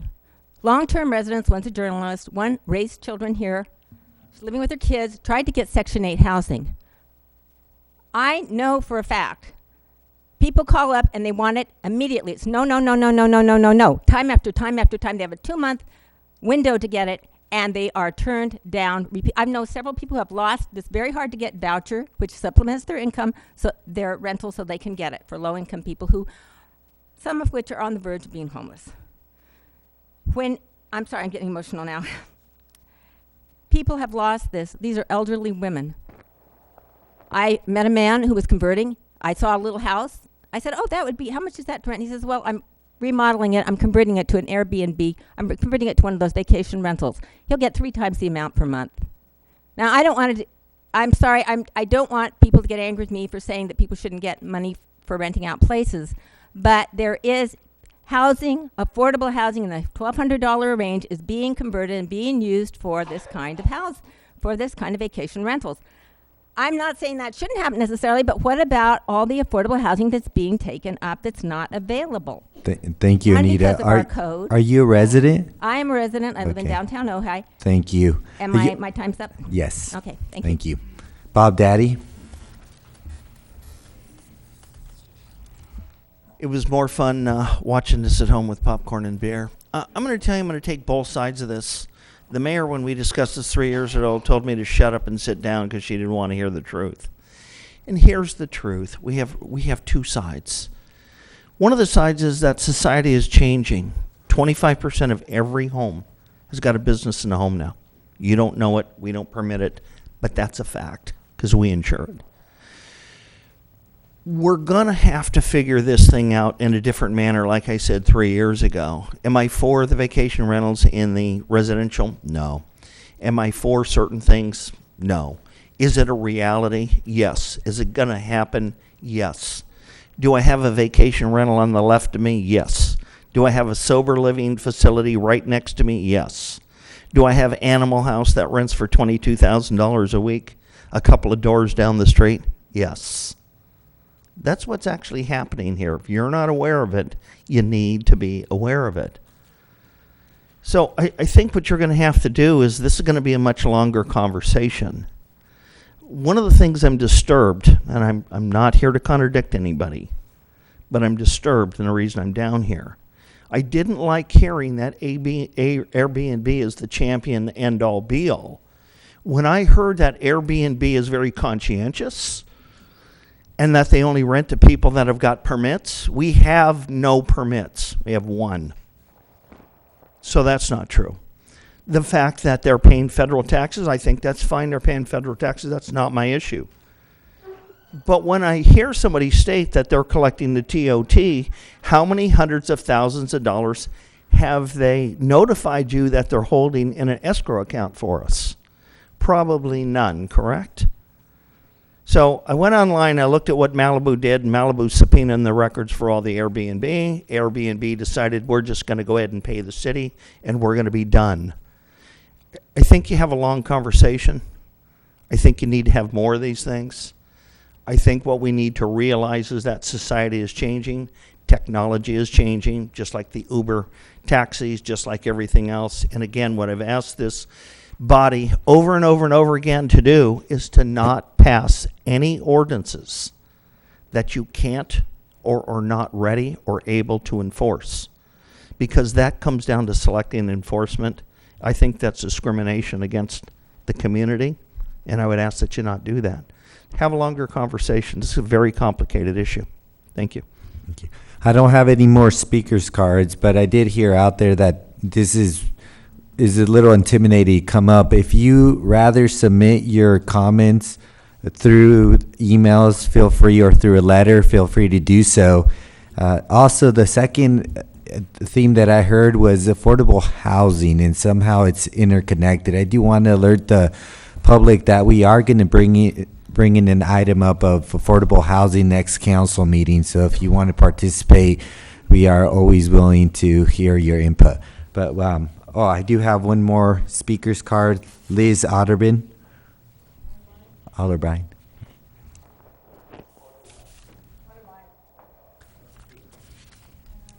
Yeah, I'm Liz Otterbein. I've been resident for 30 years. I still have a foreign accent, but Ojai is my town. And I've little rental, Airbnb. And Airbnb has pretty much saved my life. I was in workers' comp, and workers' comp is for injury for about a year, and that really helped financially. But I don't want to repeat what everybody was saying, but I think it's really different when you host, when you have, this my daughter's room, she moved out, and that's what I have. Sometimes people come for workshop. It's very occasionally, but it's been just a financial big support. So just don't want you to toss the baby with the water, and just think that it's really important for a lot of people. That's all. Thank you. Thank you. Anybody else in the public want to speak? Yes, and if you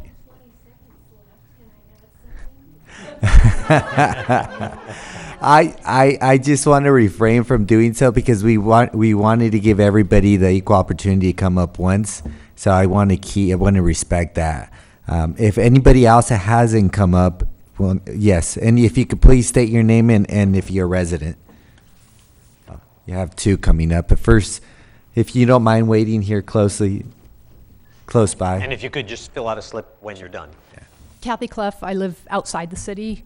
As we've talked about the hosted versus non-hosted, I agree that there's a huge difference. Part of what I'm looking at is some of what Petaluma had done, which is putting a 90-day maximum per year on the rentals. And in my opinion, that keeps the investors out from having inventory in the marketplace. By taking that incentive out of turning vacation rentals into a corporation, which is happening in some communities. It's not just an individual that's buying a property, but it's a collective investment group that are buying properties, and so it is very much a business entity, and it becomes even a corporate business entity. So I think if the decision goes forward to say yes to this, I think that putting a maximum limit that would then reduce the financial incentive for somebody to buy a property purely for the financial gain of it being a vacation rental year-round, as well as regulating the number of units based on density of neighborhood to help keep neighborhood integrity intact. And I heard some people saying, there's one on the right, one on the left, one across the street, and I think that becomes a real issue for neighborhood integrity. And so I'm sure that there are probably some models out there. Hopefully we don't have to completely reinvent the wheel, because of course this has been going on for the last couple years, and there are a lot of ordinance out there that could be modeled for our community. And so again, I think just being mindful of the neighborhood integrity and the density is important. Thanks. Kathy, we have a quick question for you, Councilmember Haney. Do these rentals impact your business? Because I haven't heard anyone from the hospitality. Right. I would say no, it does not impact our business in the sense that I'm not losing guest nights because of it. But on the flip side, it impacts our business more from a staffing standpoint. For instance, for the first time ever, we have struggled to hire housekeepers.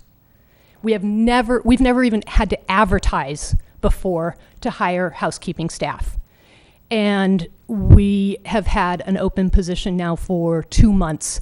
And I've heard from some of the community that it's easy to work under the table as a housekeeper because there are so many vacation rentals that need that support staff of housekeeping, of gardening, whatever it would be to maintain that.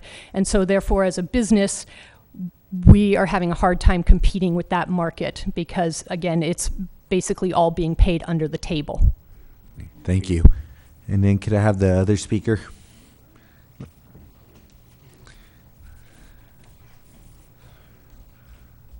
Hi. My name's Carolyn Olson. I am in the city. I have a vacation rental. I have a guest house. I've been renting out for over 4 years. I went to the city at the very beginning and told them what I was going to be doing. Had a lot of requests for the guest house.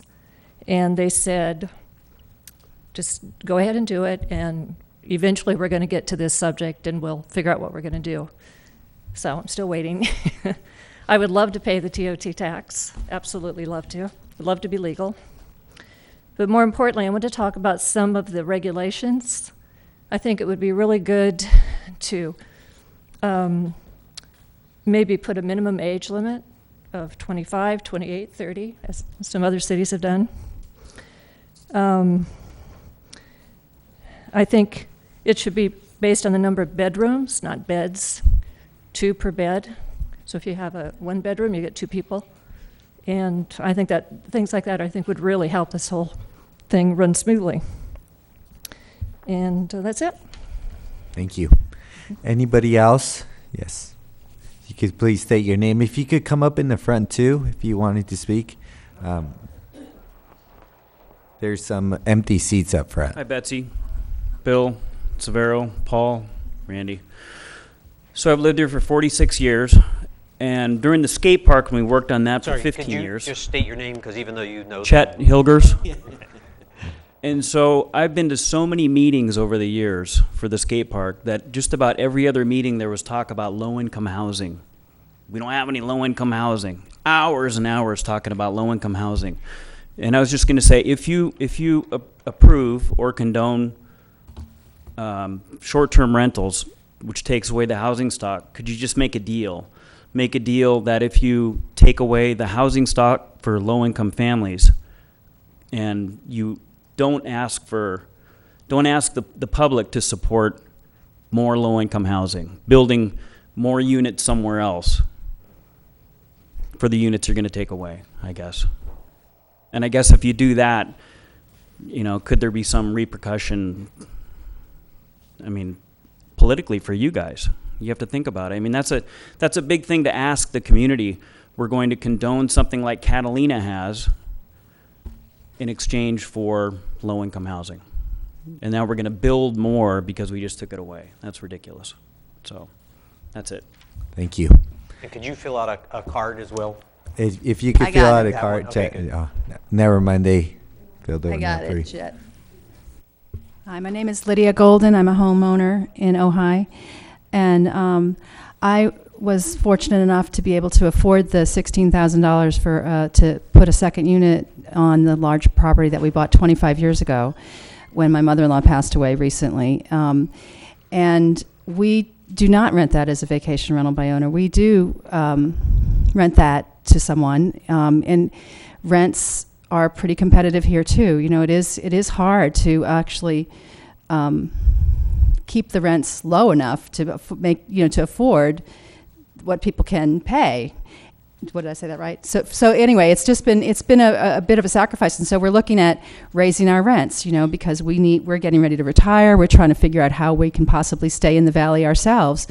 And I don't know, I haven't really been following how the low-income housing issue relates to this exactly, and I had a question about it, like, why are we talking about low-income housing related to Airbnb or vacation rentals exactly? Because it appears to me that could be a responsibility of all citizens and of the city to provide that, regardless of whether people are renting their homes or not. There's just not as many granny flats as there used to be, not because people are renting them, but because the city has gone about really making sure that they're all really safe, and that everybody is, all the tiny little cottages that used to be available, people are actually, incorporated into their homes now. So I just don't understand, and I would love, I don't know if this is a place for clarity, but if later in the workshop we can hear a little bit more about how that is part of this conversation. Thank you. Anybody else? Mayor Laura? Speak? Yes. I just wanted to make note that Bill Miley submitted some items for the record. He didn't submit enough to hand out, so I'll make copies, but I'll also put it in the minutes. Great. Anybody else? And we will address that question. Rob, we're going to queue that up for you when we go back to this dialogue. If you could at least address that in a few minutes. So let me just take a minute then to try to capture some of the notes that I've made up here and the areas where there seem to be some common themes, and then we're going to turn it over to you, the council, to dialogue around and address some of the issues that we asked the public to address as well, that were on the back of the sheet in terms of the last few questions there, 3, 4, 5, and 6. So, and again, these are my representations of what I've heard, and I'm just going to take them in somewhat of a random order. Some of the thought is that regardless of what you do, that the revenue stream that this could potentially generate to the city, provided you have appropriate regulation of it and a means to collect it and determine who actually is doing these kinds of activities, that many people said, I'm willing to pay the TOT, just have to have a mechanism for doing that, and that revenue stream to the city is a good thing. Okay, I'm on a microphone, so they just heard what you said, and he just turned the microphone up. So thank you. The other is the safety is an issue. Again, regardless of whether you agree or don't agree, you should or should not do it, that the city really needs to take on the task of looking at how you make these places safe, whether it's from a fire perspective or otherwise, and that though there were commentary or testimony offered that organizations like Airbnb potentially require all those things, there seemed to be a discrepancy about how much of that is accurate and not. And I've got a further comment on that to offer up as a point of interest. The money income part to owners, generally speaking, there didn't seem to be a whole lot of question or challenge or issue with that if people needed to make or use this as a process for generating income, there seemed to be a lot of sense that worked and that wasn't a conflict for anything else in the city, again, separate from whether or not you should proceed with allowing or not allowing. Were you to move forward with some types of ordinances that would allow these kind of short-term rentals, it needs to be simple. Somebody said that, and it was reiterated a number of times, and I would also add to that was said sort of within that is understandable as well as simple and can be complied with, and that there's a mechanism in the city for people to both understand it, comply with it, and to do that in a manner that's simple and clear. There seemed to be a real range in terms of what should and should not be allowed, what should and should not be regulated, and some ideas for you, the council, to consider and for staff to look at, and legal, in terms of whether there should be criteria about how much square footage can actually be made available for a short-term rental, whether that should be determined by the type of rentals that are being offered to friends and others and that sort of thing. But some of the suggestion here was really that you needed to have a range of criteria and ways of evaluating and judging what might work and what might not. A real strong emphasis on the fact that you have spent a lot of time as a city adopting ordinances, zoning ordinances, planning ordinances, and that those laws ought to serve as the basis for what you do moving forward. Representing as well that as much as the example of Uber was used as a change in our society, that this is a changing need, it sounds like, as well as a changing opportunity, as well as a changing challenge. But that nonetheless, you should start with where you are with your existing zoning laws and planning laws. Again, the TOT issue, I think, came up. There didn't seem to be a big issue or resistance to that, provided there was a mechanism for doing that if you chose to move forward. Another issue that was raised, and I know the economists had a short amount of time to prepare for today, and I think Dave, you as well underscored this, is that there needs to be a little more research here as well. What is the impact on housing? The whole issue of short-term housing, impact on affordable housing came up throughout the testimony tonight, and that's something that you might want to consider doing some more research on. I think one of you asked I made a guess, somebody was here from the hotel motel industry or tourist industry. Is there an impact on the hotel, motel, and tourist industry? Something worth considering in some primary research, as Dave called it, research about Ojai itself rather than relying upon other areas. One of the comments sort of made at the end, and I hit it as a highlight because it seemed to represent a lot was being said tonight, which is whatever you do, should you do something relative to allowing short-term rental, it ought to be customizable by neighborhood. And this is where I know a little bit about zoning law to know that zoning laws generally fall into bigger categories, but as you start to deal with individual neighborhood by neighborhood, if it's an all R1, it sounds like there's a complexion of neighborhoods here that aren't all the same, and you ought to consider how you can customize whatever you do based upon the character and flavor and nature of the individual neighborhoods that you have. There wasn't necessarily consensus or agreement on this, but I highlighted it because it came up many times, and it seemed like the hosted concept, or what people refer to as long as the owner is somewhere around, seems to work better than not. The non-hosted concept has some pros and cons for various reasons, but there seemed to be a lot of conversation in the room about the importance of the owner being present on the property. Another concept that was raised here, and I'm not sure the city or anybody else has considered this, especially in light of the subpoenaing of records and such, but to engage potentially in the people who represent the various organizations and corporations that are facilitating this process, like Vacation Rental by Owner and Airbnb, to be part of your team and part of your dialogue as you move forward, rather than keeping them out of the discussion and out of the equation. And the last, I think, big issue was that no matter what you do, there's sort of an awareness that the city has limited resources, and that if you're going to adopt something, whatever you adopt, ought to be not only enforceable, but again, simple and easy to regulate, and then allow for the city to have the resources as well as a realistic approach to this such that it can be enforceable. Again, I think you heard the range, I don't have to repeat it, between folks who believe this does not fit within the quality of life and character and nature and neighborhoods of what Ojai is, all the way to in a changing society. You really have the burden as a council setting policy and moving forward to understand, as you wanted to do tonight, that there is a fairly strong view in the room about this is a resource for folks, it's a way of keeping them in their homes, and if done properly, and managed well, potentially can be a resource to the city. So again, that's the sort of range of things that we've heard. And then I'm going to turn it back over to you, Severo, so we can start a dialogue amongst the council, going back to answering any questions of substantive nature that came up from the legal and economic presentations, what you heard from testimony, and I'll keep taking some notes as you have this conversation. And I think we had the one question on the board as well. You can determine when you want Rob to answer that. Okay. That was just answered. Great. Thank you, Mr. Alexander. It's a good note-taking about what the public brought. I do want to start off, first of all, obviously thanking the public for all your comments, concerns, and issues, suggestions that you have on this issue.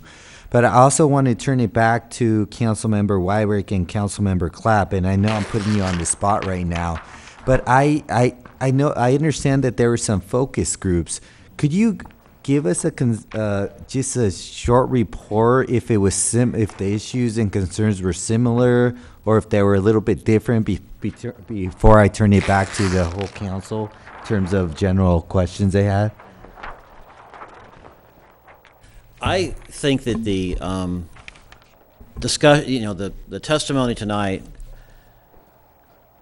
my impression is that it really fleshed out the span of opinion in the focus groups.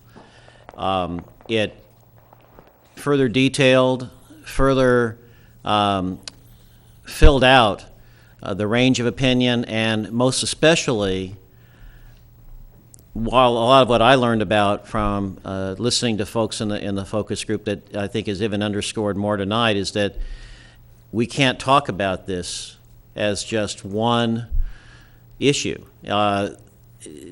It's not just hosted and non-hosted, but that's the best way to talk about it. The impacts are different. We're not and we're going to have to be very careful in looking at, and this I think came out of the focus groups as well, that there are tremendous differences in impacts on the community for the different types of transient rentals. It's not one thing. And that's probably the biggest thing that I've learned about from the focus group and even amplified more tonight. So a lot of the issues that we've talked on tonight, they pretty much, I think, were touched on, but further detailed tonight, which has been very useful for me personally. The one thing that hasn't been talked about, but it's certainly related to the affordable housing issue, is the impact on young people and the ability for young families to come in that have school-age children.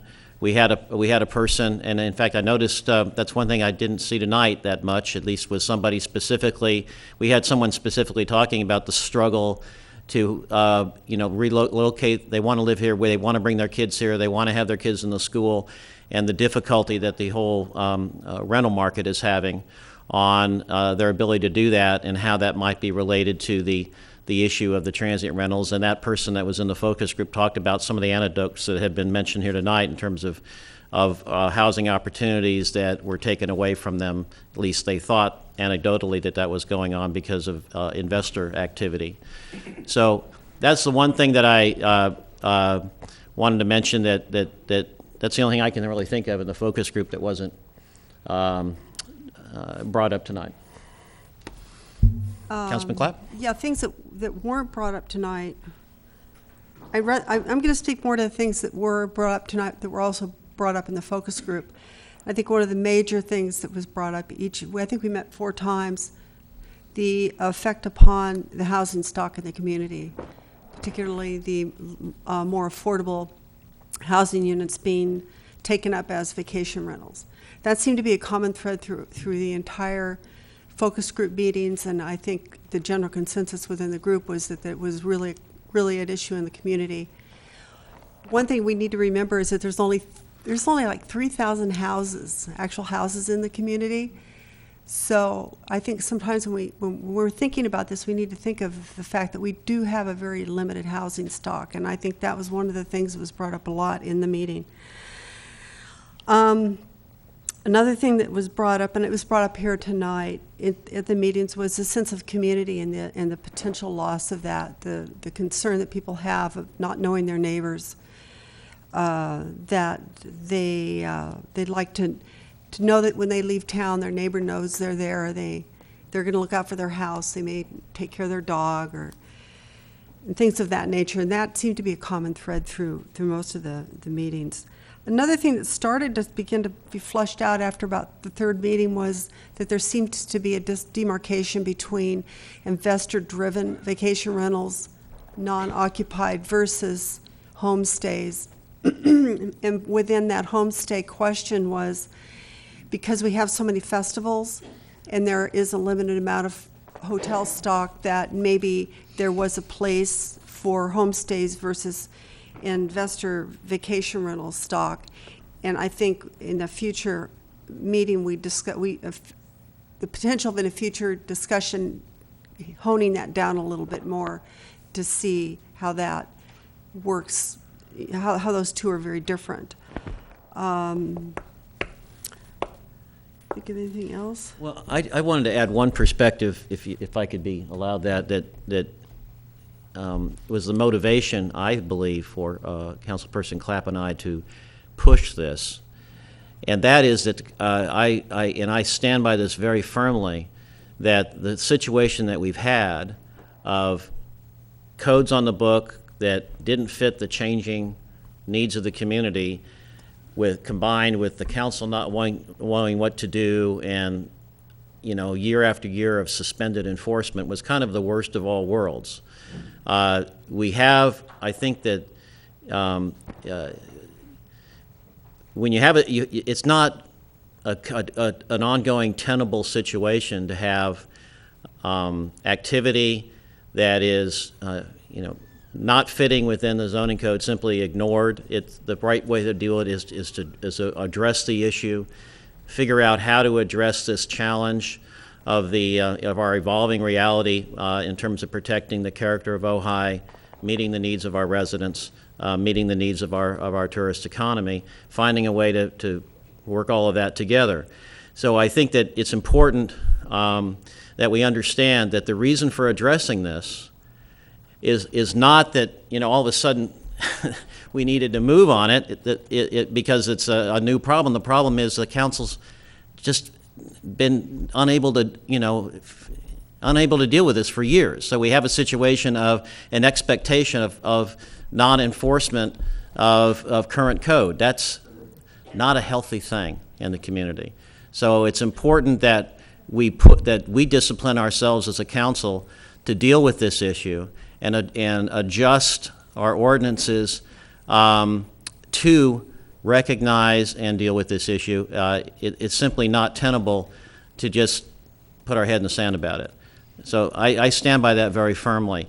And I just think I wanted to reiterate that everybody should understand that this has come up over the years, and council didn't really, the council didn't really know what to do about it. And I'm very committed that this time we need to wrestle with it and come up with something reasonable and sensible, and this is part of the process tonight. So I just want to reiterate that. Councilmember Clapp, do you have any other further or insights before I turn it over to the other council members? Well, just one other thing would be the further that I personally have investigated this, and it came up somewhat in our focus group, is the collateral damage, for lack of a better word, that occurs with the erosion of a full-time population as opposed to a transient population. And some of the potential impacts are fewer people attending churches. We have quite a few doctors that are in town part-time because we don't have enough people in the valley to have them be here full-time. And if we erode to the point where we don't have enough of a full-time population, it could really impact the number of doctors we have in our community. The other thing is volunteerism, people to volunteer for local organizations, Help of Ojai, the Humane Society, and things of that nature, helping to Ojai trees plant trees, the kind of connectedness that the communities have that make them that special place, have the potential of being lost when you allow a community to become primarily a vacation rental community.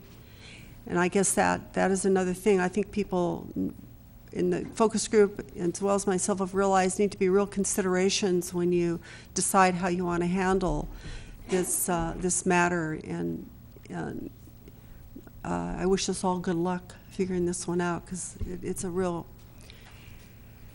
challenge, one of the biggest ones I think that's come to our community since Weldon Canyon.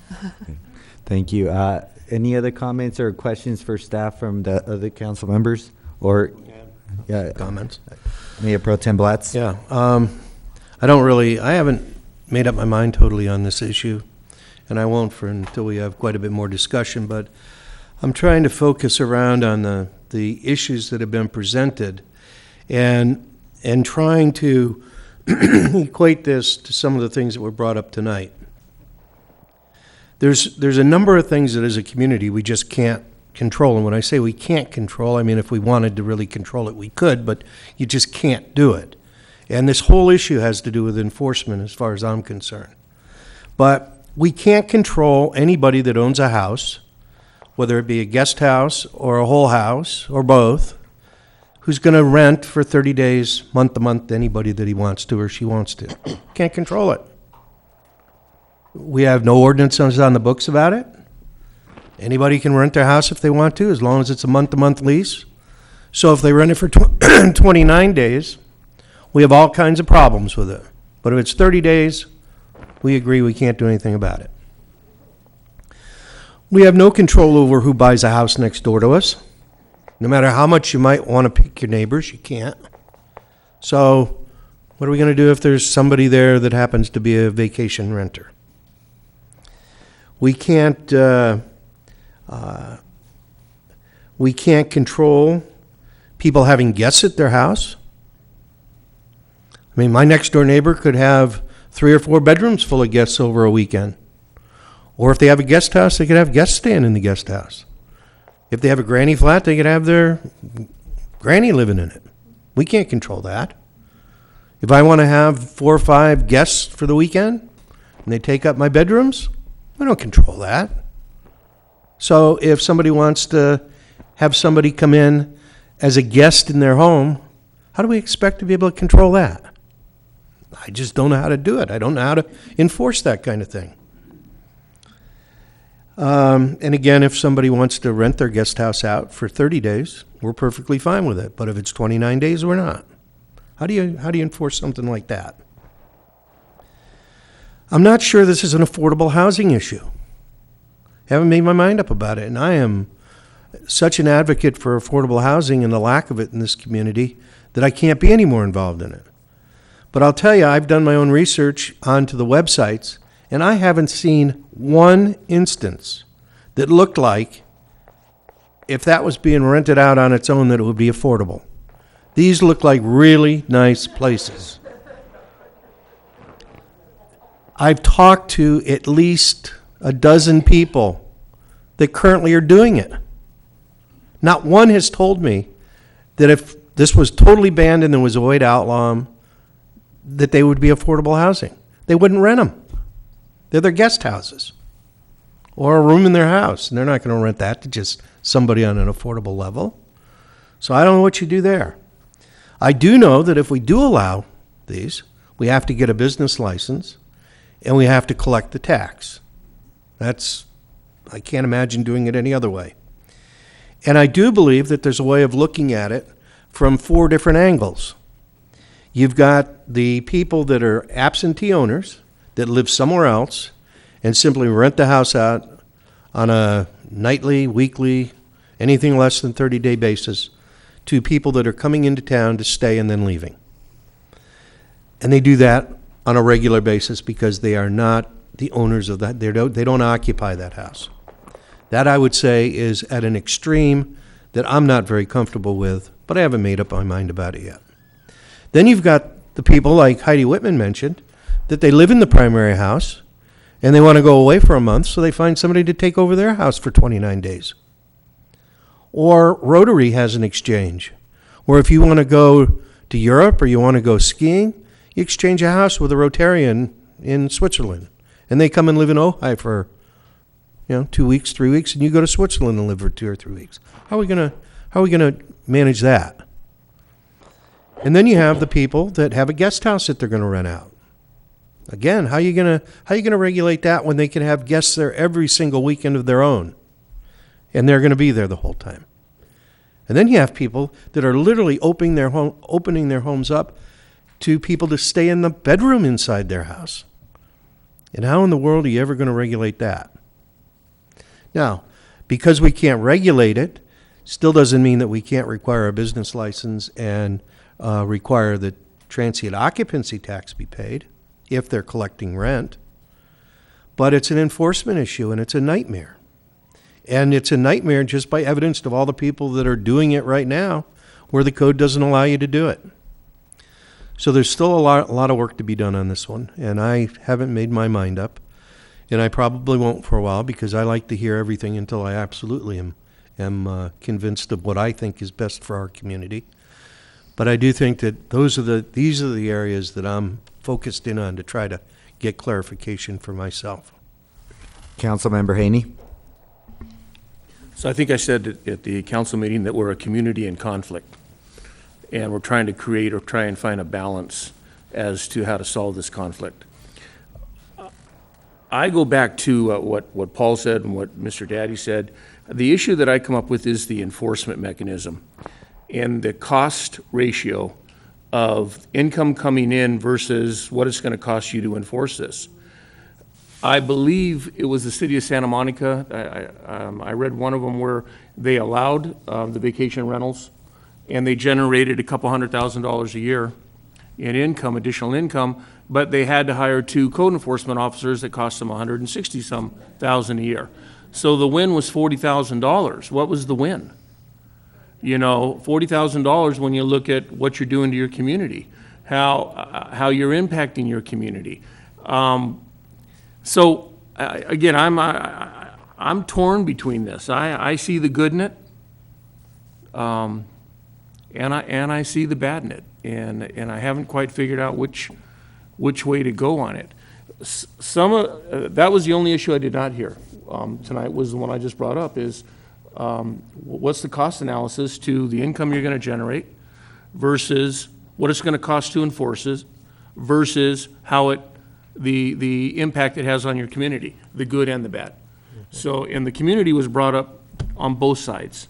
And again, I see that. So, people come here, they rent a vacation rental, they find this community to be just incredible, and the next thing you know, they're moving here and buying a house. So that's a good thing. The downside is the investor that buys our stock that has nothing to do with our community, that just wants to make income off of our community. That's a problem. So this is not something that's easy. Like I said, trying to find the correct balance is going to take more than just one of these meetings. It's going to take a lot. And this is one of the things I noticed too. There's 7,500 people in this community, and there's 75 of us in a room. So the discussion right now is only being reflected on 10%, if that's what you want to look at, of the community. Mr. McPherson's idea of sending a flyer out and saying, what do you really think about this to the whole, and getting a bigger response to that, I don't think that's necessarily a bad thing. So that's where I stand. There's a lot of work to do. And we need more input. And again, I firmly believe if we're going to enact an ordinance, it has to be enforceable. It just can't be, thank you, we're going to rely on that. It's got to be enforceable, and it's got to be just. And yeah, Mayor Pro Tem Blatz. More comment. I just want to reiterate what Randy just said, because I think that's really important. Why would we go to all the trouble of putting an ordinance in place and then we can't enforce it? It's crazy. Just do away with the ordinance altogether and let the market take its place. If we can't enforce it, we can't enforce it. We couldn't enforce it now if we had to, and we have something on the books. So it's kind of that's the other problem that we have. What are we going to do to enforce the current laws that we have on the books now if we don't change them? I don't know how to enforce it. I don't know how you can enforce it. It's almost impossible to. So the enforcement area of this is the way that I see it being driven as well, because I don't think there's any way that we can ensure that it is going to be enforced. And one other comment that I'll make that I didn't before, where some people came up and said all these people might not have the right insurance, or they might not have the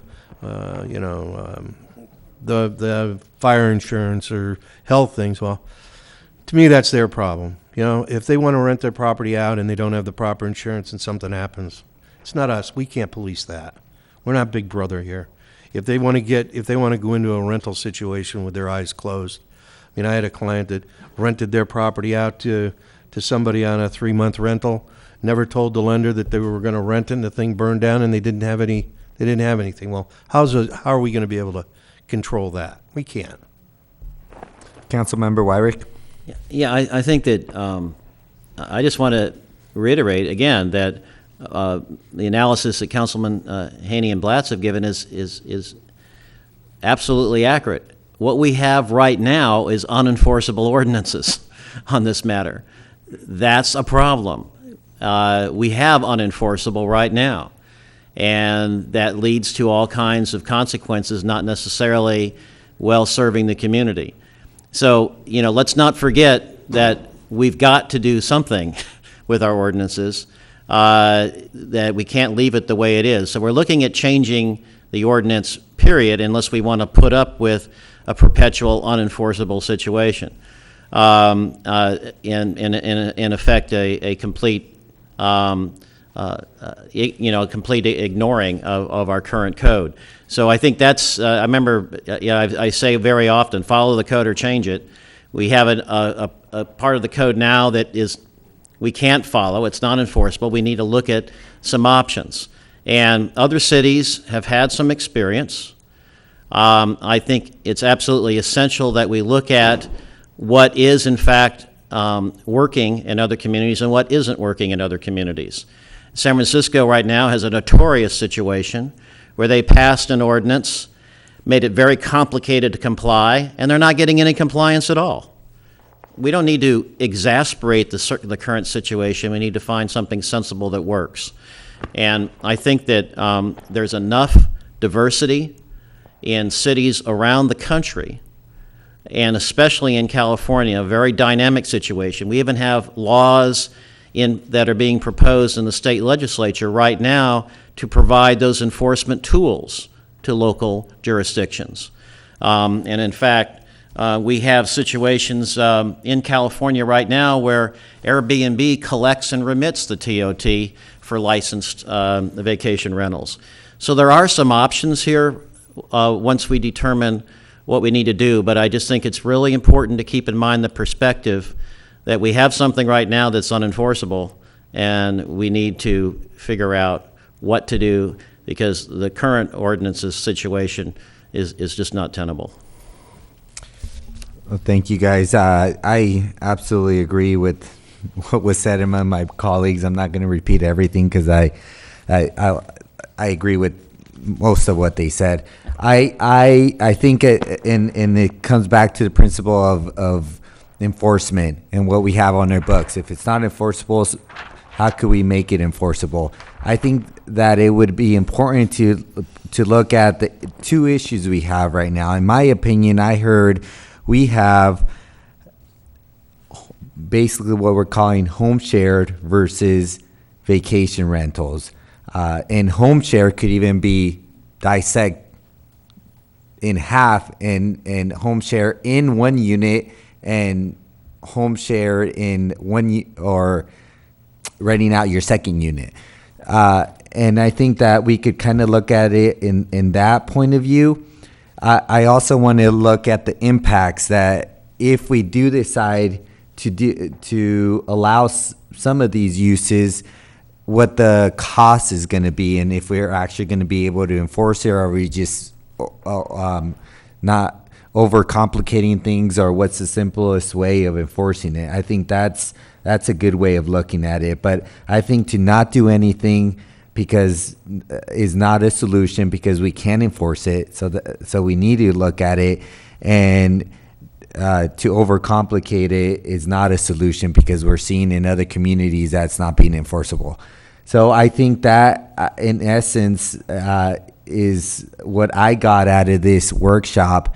I don't know if we have specific questions for our attorney or anybody else on our staff, or questions from the audience, or if anybody from yes, Mr. Daddy. Can we never have another discussion without Airbnb or somebody like that here? We're talking about what do people do in the community? They're in every community. They got 700 different kinds of rules they have to follow. They know what the enforcement is. They know what the ordinances are. So why aren't we having them here? And why aren't we having them here tell us how much money they've been collecting out of all these rentals and tell us when they're going to give us the money that they've been holding. I'd really be interested to hear that and how that function works. But we need to have them here as part of this discussion. And then I think what you really need to do is, I've heard it, you really need to establish how big a problem this is. So I'm telling you, I'm on both sides of it. I'm hearing from a lot of people that it's not a problem. I'm hearing from some people it is a problem. I'm right in the middle. I've got more activity than anybody in this entire valley on my street with what we have going on there. And you're not hearing from me. Not one of you here heard me say one thing one time. So let's figure out how big of the problem is, because we don't want to come with a huge solution to something that's not that big of a problem. And again, if you don't have a way to enforce this thing, I don't want this to be another blower deal. I don't want this to be another blighted building deal. I don't want it to be another all of these other things that we've got rules for that aren't solved. Thank you. Thank you. Anybody else wanting to speak? Yes. To add what the gentleman just said, I sincerely believe that Airbnb would have a capacity to enforce whatever renewed ordinance is put in place. And I don't know who would be the person of our representatives here that would engage in that conversation. But I implore of you to engage them in that conversation if they want to continue having Airbnb hosting in the city of Ojai, that they get involved in the enforcement of people showing proof of their business license or whatever it is that would be required of them. Thank you. Thank you. Anybody else? Yes?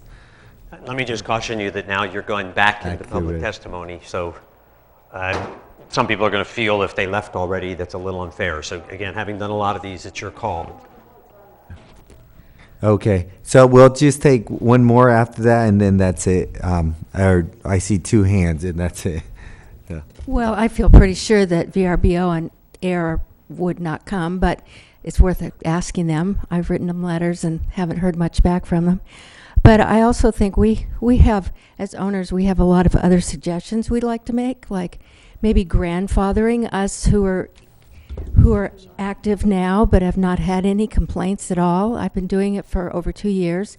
Haven't had any complaints. My neighbors know. And, you know, they'll complain to me if they have a problem. Maybe have one every block, or only one every 500 feet, or every mile. Well, it couldn't be a mile, but I think in that white pages, they talked a lot about locale and how many could be in a certain area. I think there's a lot of good, easy things, and we're only talking about 25 or so units. So, thank you. Thank you. Sage? And then, I'm going to do a process check here, because I'm concerned that now you had started out with one hand, then two hands, then five hands. You're going back into public testimony. We're going to have a hard time keeping track of who has said what, because I don't have any names attached to anything. So again, I'm just your facilitator. I'm here to help you with your dialogue. Yeah, and I think you have to turn to your colleagues. I do appreciate that. I know what kind of, in my mind, is acceptable is because this is a workshop. Okay. So I feel like, we're having on this dialogue. Do you need the clerk to identify who's talking, or I'm not sure what your process normally is, because we're going to follow it. You could just state your name. Well, I know a lot of them, but if they state their name, it's good. Okay. Sage or resident of Ojai. I've heard the discussion, and I think that there's a lot of talk of cost analysis and benefits and businesses. What I'm not hearing enough about are the intangibles of community. And I know that those are very difficult to discuss, and they're very difficult to put in a matrix or any way to look at them, because they're slippery. But I really, really want to make sure. I think it's much easier to talk about the business side of it, the money side of it, all of these different things. I want to make sure that we're not lost here, because the other thing is the people who are currently doing this are the minority, not the majority. And I think that what you're going to get in a meeting like this are the people with the strongest vested interest. And I think that, I hope, I've heard discussion of possibly going back to the community, talking to the community as a whole, or all homeowners.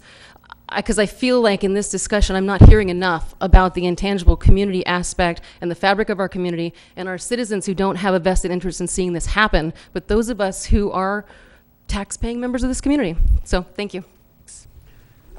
Mr. Mayor? Yes, Councilmember Clapp. I'm going to try to word this in a way that makes sense. One of the things I keep hearing brought up is about the enforceability of this law. And one of the things that's most important in a nation built on laws is an agreement between the citizens and the lawmakers that we are going to honor our laws. And because a law is difficult to enforce, should it not be made? Quite often when somebody's disobeying the law, they do it in the shadows. They are hard to find. But should we not have those laws because they're hard to find? The argument that a potential ordinance would be hard to enforce doesn't ring well with me. That's not a reason not to have a law. You need them in place in order to have a methodology to keep our society running smoothly and on a level playing field for the people around. So I've enough said on that. And I think Sage brought up something very important. I think she mentioned the intangibles of the impact on the community of that isn't being addressed enough. And also the fact that there's a real minority of people here from our community, and I was concerned about this. The Ojai's a funny place, you know. You think, God, the place would be jam-packed. But I think people are busy. I don't know why they're not here. I think one of the things, too, is that we are kind of in the beginning phases of the vacation rental issue in this community. Other communities have had it impacting them on a much greater level for a longer period of time. 40 units in the city right now seems pretty, harmless. But as this momentum continues, I think that we'll find this can potentially have more and more impact. So to not take action because, well, it's not that big of a deal, so let's not worry about it and let's not get too tough, is probably not the most prudent way to address this. I think we need to decide whether we want to have a community that has rules and standards and zones that we want to honor and laws that we want to honor, or whether we want to just throw out our zoning codes, our municipal code, and have a big free-for-all, and anybody can do anything they want in their neighborhood that they want to do. Everything from a chicken farm to a electric, shop, or any number of things. Anybody can come in and say, well, I'm going to lose my home because I'm gonna, if I don't start raising chickens and in my backyard, because we need sustainably locally grown chicken and grain fed, and I think it'd be really good for our community, and I'm gonna lose my home if I don't do that, and so I think I should be allowed to raise chickens in my yard too. I think you're really treading into real touchy territory when you start eroding zoning, and I think that's something we need to really seriously consider. Do we really want to erode our zoning? And it's just a question I think we really need to ask ourselves. And I think that's one of the cons or pros and cons that we have to include zoning and general plan in doing all this. You're absolutely right. I'm just going to take one more, and I'm going to turn it back to you after this comment so we could wrap it up. I know that we're getting close to time. So one more comment. And by you, I meant Mr. Alexander. Well, one is, we're not just talking about homeowners, we're talking about tenants, or a sizable portion of a population of Ojai. Just wanted to mention that. I guess I have a concern. I don't know that this is really an issue for a large majority of people here in town. It seems to me like it's kind of happening. It's kind of under the radar, but it's happening. I know people who are doing it, lots of people who are doing it. I know lots of people who have an extra room in their house they're renting out to somebody, a granny flat that's not up to code.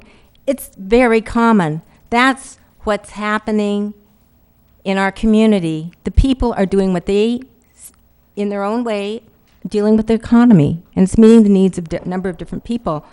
So I would like to see extremely, if there is a solution at all, and I don't mind some chaos. You know, it seems to be that it's functioning in a way right now, but obviously I don't know everything. But if it could be, whatever the solution is, just minimal, you know. I mean, do we really need to have more and more and more codes to enforce, and more people who feel they have to comply with codes, and if they're not, they're under the radar and somehow they're illegitimate? Do we want our community, people who are doing things just to make some money on their own, being considered under the radar, somehow feeling like they're somewhat criminal, illegitimate citizens of Ojai? Do we want that? I don't think so. I don't want to live that way. And I just hope that you guys keep it, if you decide to do anything, make it really minimal, really inexpensive, you know. Thank you. The other thing is, you know, there might be other priorities, like instead of putting money into enforcing this, take one policeman off the beat and put it into a commission or a person who will, their time is devoted to creating a land trust for affordable housing, and will address the issue and try and make sure that something happens, whether we have to create a nonprofit or whatever. I know that's something separate, but it is related, despite some people who can't see any relationship at all between affordable $1,200 homes being converted to Airbnbs. Thank you. Thank you. Mr. Alexander. Yeah, the council member. Okay. You want me to go? Yeah. Okay, so again, briefly summarizing what I heard from you all, and then Rob, I'm going to be turning to you in a moment to look at what's next from a staff perspective.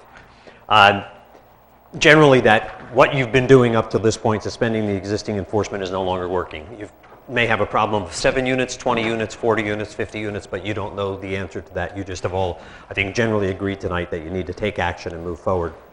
That needs to be done in a reasonable way in terms of whatever you do adopt. Again, going back to what you heard reflected from the public, and focusing on what one of you said was, we call this in the therapy business, controlling the controllable, right? Figuring out what it is that you can control and starting with that much, rather than getting into the range of things that you may or may not be able to do in terms of the intrusion into someone's private home. I'm going to come back to this affordable housing issue in a second.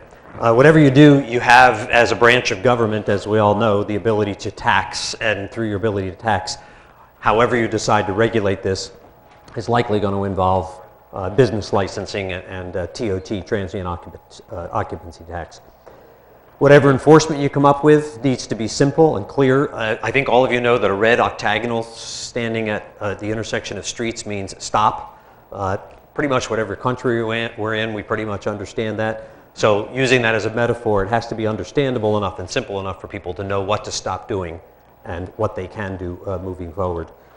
I'll come back to this other comment in a minute too.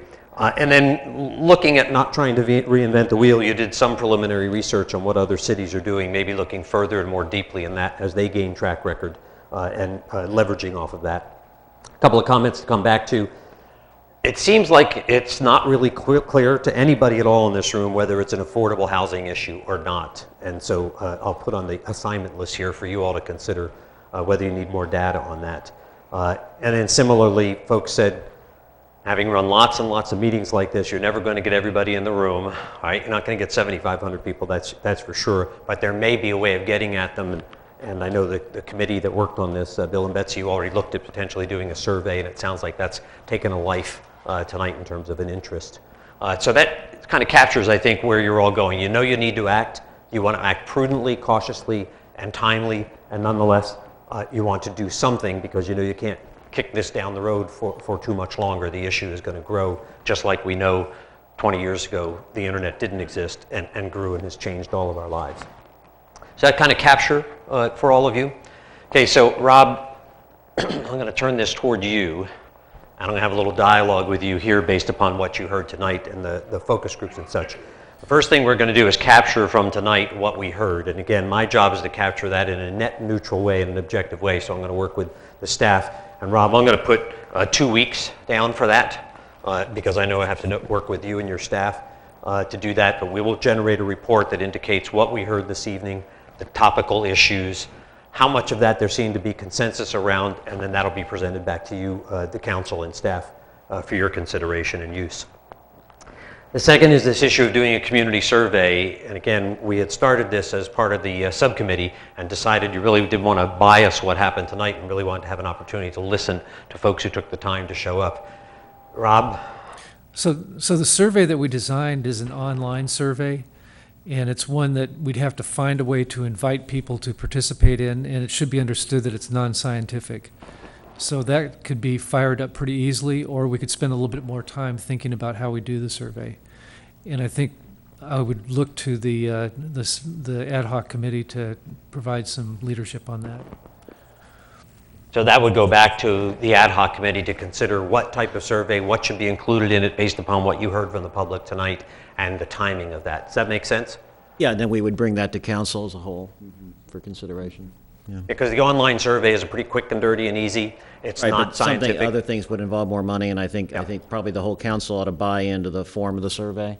Right. I think that's important.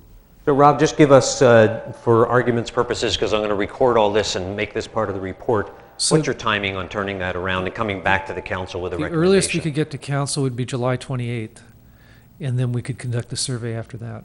Okay. So that'd be mid-August probably.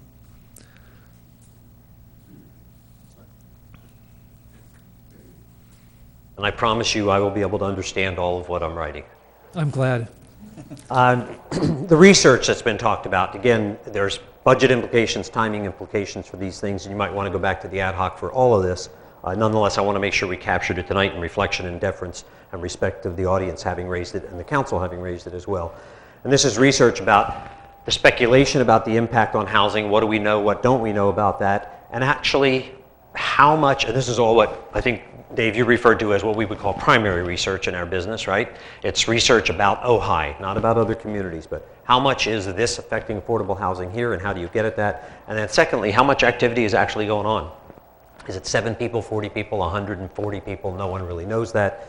And doing that kind of research and such. So again, Rob, I'll turn to you, and you may want to defer to your experts here as well, but what you're thinking about how to approach that research piece. So part of it's a resource issue. We have a very limited staff and a lot of projects on our list. So if we try to do the research with our in-house staff, I think it would either mean deferring certain projects that are high priority or taking a long time to do it. The alternative is to bring someone in to do the research. And so I think we'd have to make a decision on that, maybe find out from the consulting group what it would take for them to do it and then go from there.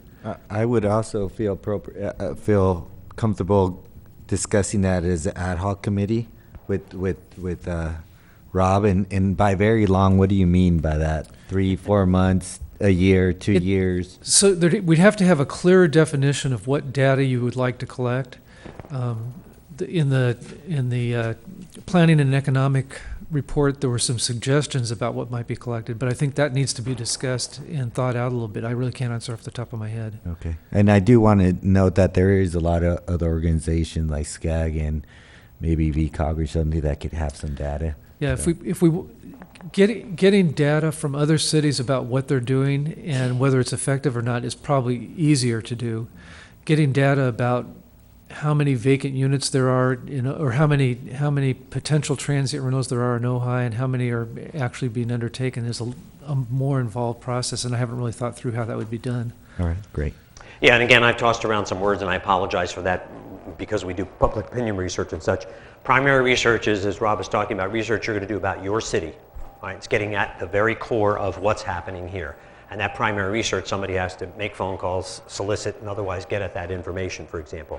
Secondary research is the kind you're talking about, where you can go to SCAG, or as these folks did tonight, and even as your city attorney did, what else are other people doing? And that's the second piece I'm going to get to in just a minute. So on the primary research, we're going to go back to the ad hoc on that. Is that the same time frame, Rob? You'll be able to come back to the council in July 28th with an idea of what's involved with that, recommendations from the ad hoc, et cetera? Is that moving it too fast? That might be a little bit too fast, actually, because of the lead time that we have to put things out to council. So should we say the August council meeting?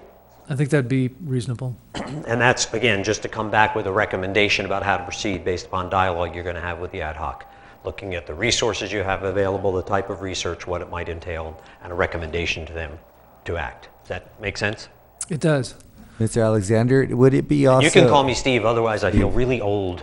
I mean, I feel old anyway.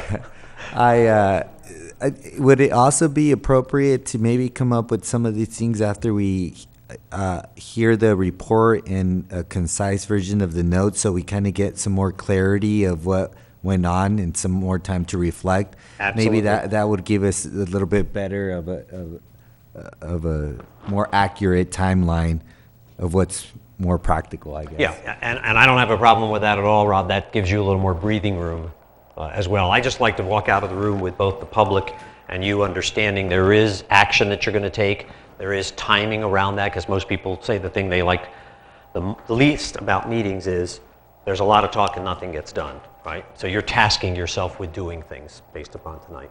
And yes, the report will inform some of this, because in looking at it and reading it, you'll have a little more information to act on. So I would say that I think August is aggressive.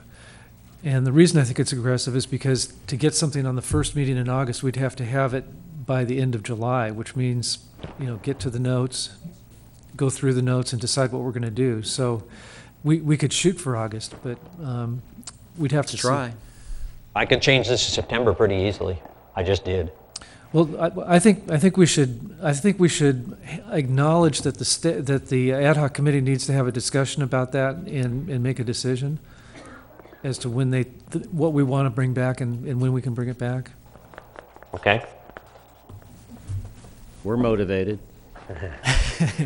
And then the summary, it sounds like the secondary research could follow that same time frame, because you'd be looking at what you're doing primary, what you're doing secondary. And so I'm going to put September council meeting for that as well, with Rob, you taking the lead on that and working with the ad hoc. When would you like the ad hoc to get together again? When would you like to get together again to keep this ball rolling? So I think probably when we receive the notes, which looks like 2 weeks. All right, so I'm going to put 3 weeks. And we'll just put that on you. I already put it on me. We get our notes, and we'll Right. get your notes, and we'll do it. Okay, so we're going to say about 3 weeks. Right away after we get the notes, okay?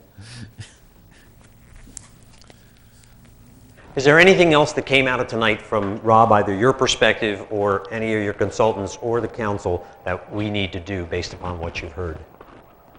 I think doing those things gets us to a point where we will have a lot more information and a lot more ability to take the next step. I'd like to ask one question. You probably have access, or perhaps Perucci, sorry, might have access. I'm sorry. Well, but you see my last name is,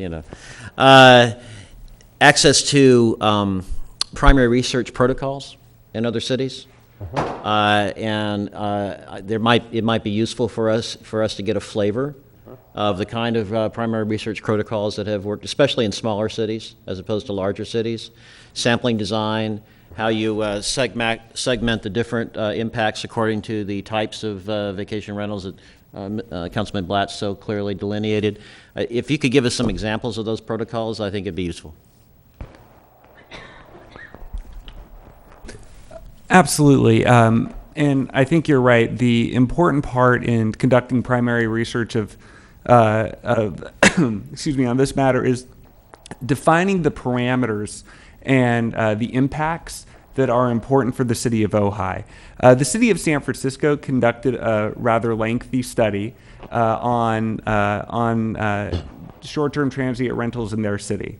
And what they decided to do as a framework was look at the different neighborhoods. And the different neighborhoods in San Francisco are a fundamental organizing principle of the city. And so they looked at the different ways they looked at how Airbnb uses impact the city overall, but how is it appropriate with, and what are the impacts of these different neighborhoods? Other possibilities might be to consider what are the different impacts to different industries within the city. How do you choose to segment them out? The rental market, the tourist industry, the lodging industry. And then another consideration is how do you obtain this data? Is it phone calls, surveys, door-to-door even?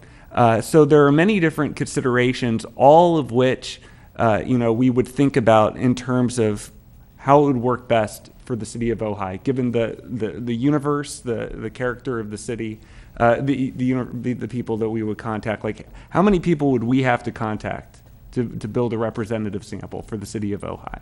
So, any guidance you can have of experience with other cities doing this, be great. That's all I'm saying. So I know that I'm always cautious not to ask, as a consultant, other consultants to do things. So I'm going to turn to Rob, who's ready at the button there, so that you and Dave could have a quick dialogue about timing on this and what's involved and how you can get this back to the ad hoc. Yeah, I think the logical thing to do is to request that the consultant provide a scope of work for the subcommittee and myself to discuss. So, and I think we can have some conversation about how that would exactly work, but that seems like the good first step. And that would happen prior to the next ad hoc committee meeting, so they have that in hand. Yeah, so I guess that's a 3-week deal too. Make sense? Okay. Can do, thank you. Anything else? Okay, then I always like to turn real quickly, because these are difficult, and I watched body language in the beginning, and we've got a few other folks left in the room. Others have gone home, hopefully, to enjoy their residence wherever they are and whatever they're doing. But I always like to take a quick minute and do sort of a quick evaluation. What worked? What I like to focus on is what worked tonight and what we would do to improve were you to do another one of these. So now I'll turn to you, Severo, and you can start and talk with your colleagues. And I'm going to take some quick notes on that as well. I'll start off, and I thought what worked in a way was structure definitely worked. Having a timeline, having a process, that's all worked. But at the same time, I think next time we should let people know we're doing it this way, because I think we discourage some community members from responding. But I think that could be done differently. Okay? So again, these are what we call EBIs. What worked, and even better if next time. Okay. Councilmember Clapp? Nothing. Councilmember Wyrick? Yeah, I concur. This sort of, again, I think the gentleman's comment that he heard it was a workshop and it turned out to be more forum, and they have this sort of formalized structure. We need to think about that. Yeah, in the way the room was set, I think we could have been more inviting. Mayor Pro Tem Blatz? I think so. I think that those comments are all valid. Maybe next time we can get everybody that's for the vacation rentals on this side and everybody that's opposed over there, so we have a better idea of how many numbers we have here.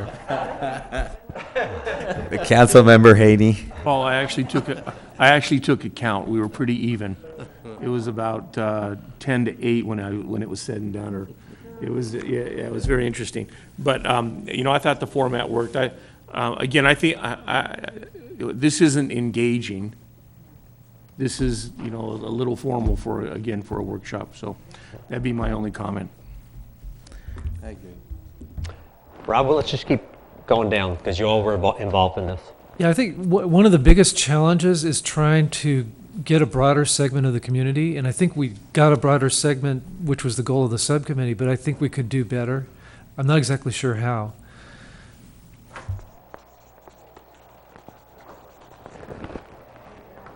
Not doing 4th of July weekend. Yeah. Go ahead. Any insights, thoughts, reflections? What worked? Or EBIs, even better ifs? I think generally it worked. With regard to structuring different forums, there are a couple of other options that can be used. The trick is to keep in mind that it has to be recordable and the Brown Act's rules have to be met, but it can be done in a more engaging format. And on the different segments of the community, some of my other cities have looked at meetings during the day. I know we typically don't do day meetings, but if you're trying to get a broader segment of the community on the same issue, have a night meeting and a day meeting. You'll pick up a different bucket. Any insights sitting here as consultants tonight? Again, what worked from your Any perspective? surveys or reports or? Well, as consultants, we understand that when your city grapples with this, it affects not just the city at large, but many individuals. And we have sort of the luxury of getting to look at this as a topic of interest for us. So we enjoy working on this. I was very impressed with the detail and specificity that your community came forth with, and as well as a number of ideas. So I thought it was a very good workshop in terms of idea generation. And there's a lot of creativity that came out of this. Rhonda? And I'm sorry I cut you off earlier when you were starting to get into dialogue. That kind of stuff can get out of hand. Can we have Lisa speak? She hasn't spoken all night. I know, thank you. I think it was a fabulous meeting. You really did get a lot of information. I think you got a lot of useful information for next steps. It seems like staff got good direction. I think a workshop format could be good because I think amongst the people that were here, actually, they could develop a lot of solutions that would be helpful because I think there's a lot of common ground. I don't think the two sides, if there's a for and against, are really that far apart. So I think that was a big benefit. I think the decision in the end will be, while you need a lot more discussion, but I think the decision in the end will come out of the community because I think there's a lot of common ground. So I think that was a really good outcome. Thank you. Severa, back over to you to close us. Well, I appreciate everybody that stayed, especially, and all the ones that were here earlier. I want to thank staff and obviously my fellow council members. I think we have our work cut out, but we're still wanting public comment. And I do want to thank Steve for facilitating this process because it has been a learning experience. And I agree with what Dave said, that we're lucky to be in this community because there was a lot of creativity and a lot of research done before coming here. So I want to thank all of you. And with that, then I'll adjourn the meeting. Thank you. Have a good night.